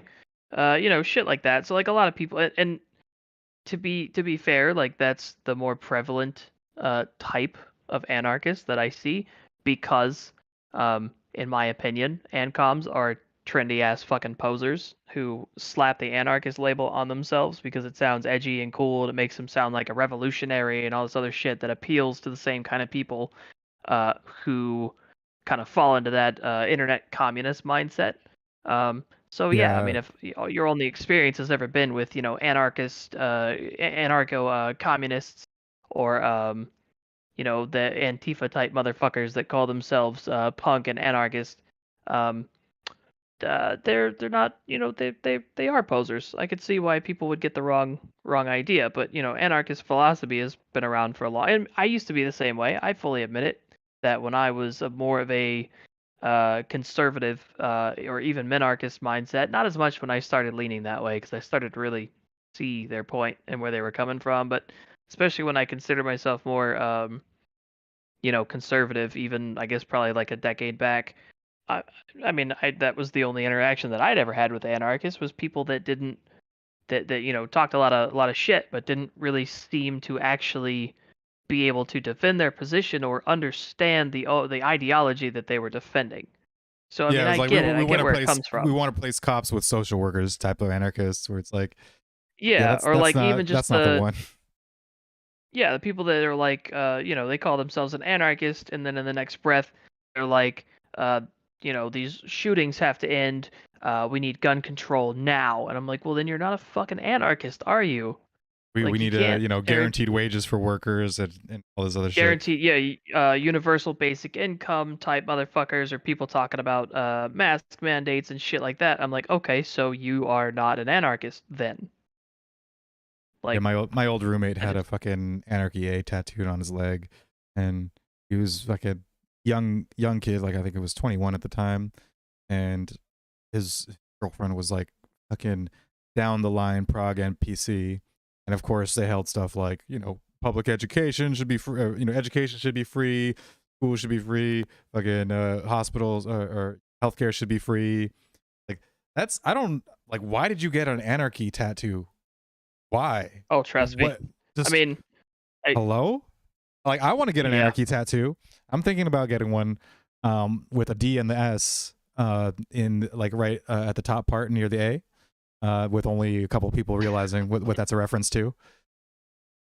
I'll just keep like I'm not going to tell anybody what the D and the S stands for, so only Tumblr people will sort of understand the reference. But yeah, outside of that, that's just going to be my internal reason for that.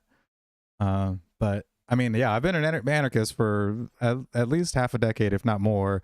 Well, been libertarian and small government, fucking yeah, since I was like 20, some shit. So going on like 13 years or so.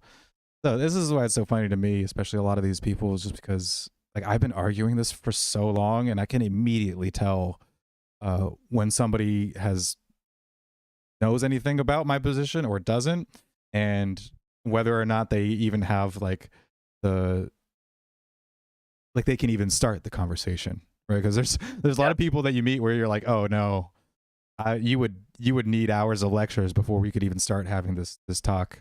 I would need to explain so much. Like because when you talk to somebody about like politics, you're like, wait, you don't even understand like what money is or what like rights are or what property is. Like none of this. Like Yeah. I would just have to do an economics lesson for you right here before we even get started about arguing anything. And I mean, that's exactly what turned me off the concept initially, before I really started learning about all this stuff. And years later after, I mean, I'm obviously an anarchist now, but I used to I used to work with this fucking guy who was full on into the punk shit. And I've probably talked to you about him before. Actually, it was really funny. Um, he came into work one day, um, talking about Crass. Like he had yeah, just found some stuff from Crass. He got a big old vinyl sticker for his car, which actually kind of worked out because he was like, "I got two. Do you want one?" And I was like, "Shit, yeah, I want one," because it's fucking Crass. But I nice. thought it was really funny that he um he liked them so much. So, I would fuck with him every once in a while just because, we'd talk about stuff. And he was always, he's just kind of one of those people that, like, he's full of shit. So sometimes it's just fun to talk to him because it's funny. Right. Um, so yeah, he was talking about, uh, Crass and all this other stuff. And I just kind of started asking him a little bit of like, what kind of music they liked and stuff like that. Or what specific songs by them that he liked. And I mean, he's an anarcho-communist, is what he describes himself as, but he like loves Crass. I'm like, dude, I don't think you love Crass as much as you think. I don't think you've listened to a lot of their music as much as you say you have, uh, guy. And Yeah, then, on because top of that, he calls himself an anarcho-communist, right? He's like the I own a copy of the Communist Manifesto and blah blah blah. I mean, just all the very surface level, um, fucking repetition of the ideology. But the fucker wears a Gucci Supreme mask to work. Oh no. and owns Doc Martens made in like Viet, which I own a pair of Doc Martens. I'll admit it. I bought them.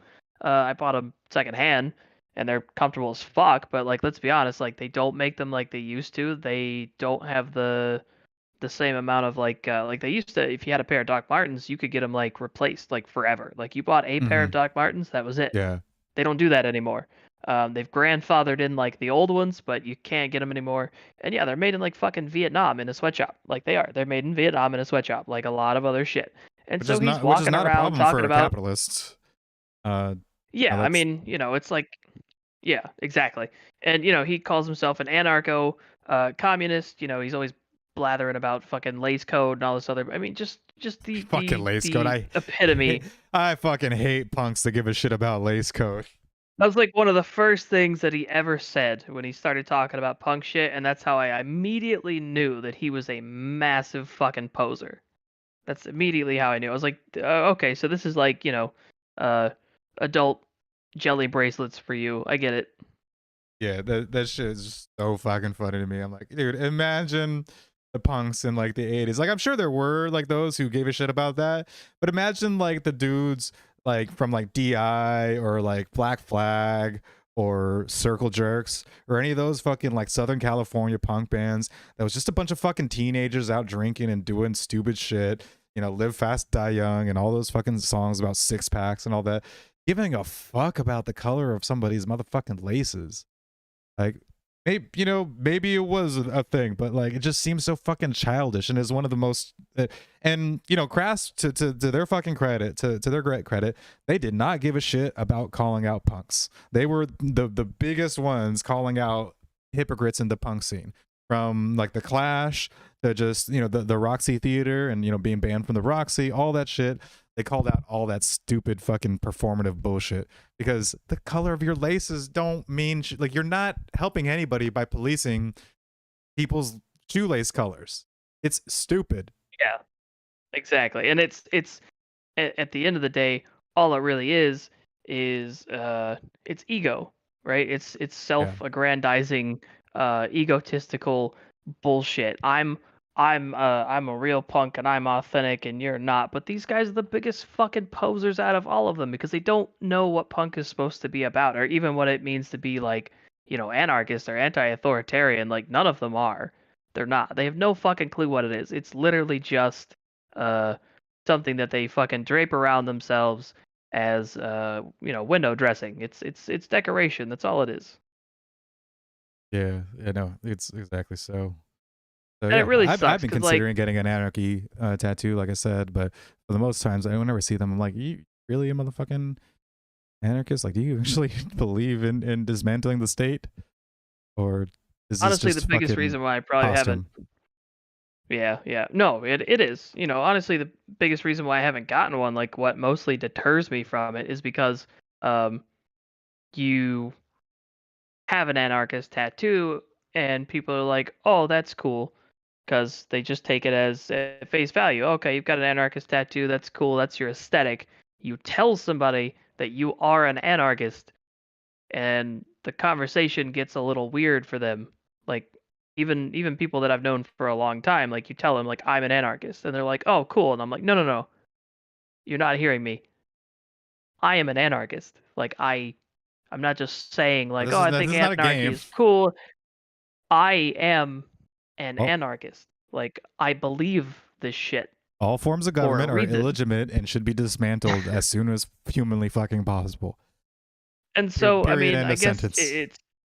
it seems counterintuitive, or even maybe it's just kind of stupid. But it's like it's like you say something like that, and you're like you're not taking what I'm saying here seriously. Like I want you to actually like understand that I'm not saying that I dress a certain way or I only listen to a certain kind of music. I'm telling you that this is an actual like not just a political ideology or lack thereof, I guess, that I believe in, but this is like this is real. Like I actually believe this. This isn't just like an aesthetic thing for me. Like none of this shit matters. Like the clothes don't fucking matter. Your hair doesn't fucking matter. What you drive doesn't fucking matter. Um if you're what you believe is what you believe, and then you live your life based on that is what matters.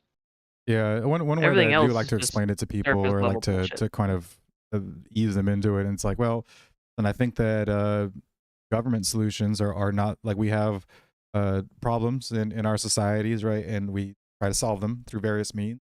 And I think the government solutions are horrible at accomplishing these goals, and I think that community based solutions are far more effective. And the way that we do this is through directly interacting with each other and holding each other accountable, rather than trying to outsource all of our solutions through the state. And a lot of people seem to understand that sort of setup, right, is preferable, or that outsourcing your solutions through the state tends to generally be not as efficient and not as good, because it just, I don't know, it just, I guess the framing of it makes it sound worse. Whereas, like, I want to pass a bill to end homelessness. Like, okay, that sounds good. And like, if you say, yeah, I oppose their bill to end homelessness, and I think that no bills should ever try to end homelessness. It sounds really like, fuck, that's really fucked up. We're trying to end homelessness here. What the fuck are you doing? Why are you opposing all this? It's like, no, no, no. Like, I think that Uh, bills to end homelessness through government are inefficient at best, and absolutely nefariously misdirected at worst. So, we should come up with yeah, the ways way to you, I mean, solve these problems through without outsourcing these solutions to the state, because that's what it is that we are not solving our problems when we make the state do it. We are outsourcing the solution to the state, and then the state does what the fuck it wants, in addition to maybe giving us some lip service of the problem itself. And so, this is something that I think people can recognize and can, like, identify. I mean, just like everybody knows that politicians are like, on some level, pretty fucking evil. Right? This is like a common, like, trope or joke, or just a common theme when I was a kid, is that politicians are a bunch of lying, crooked scumbags, and it's just like a norm. Like, but then at some way along the line, it was like, oh yeah, politicians are lying, crooked scumbags, but also we got to vote for them because that's the only way to do things. And some of us, that's definitely not the only way to do things. So let's talk about it all. yeah, no, exactly.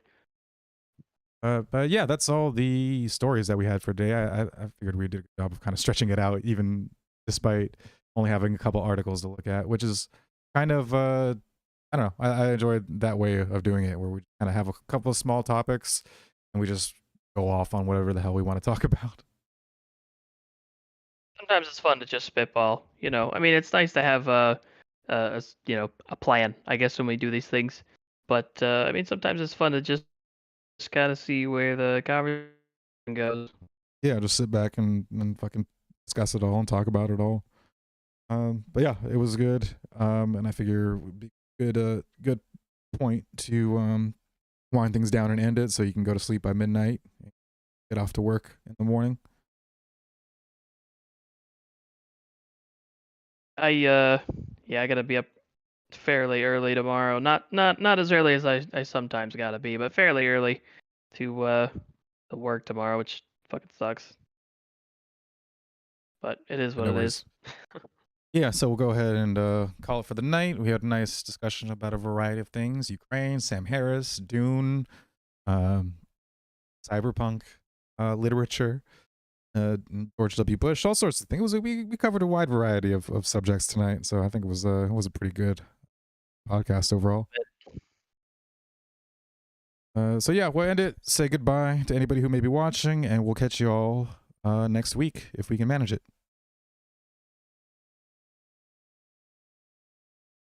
All All right. right. Goodbye, everybody.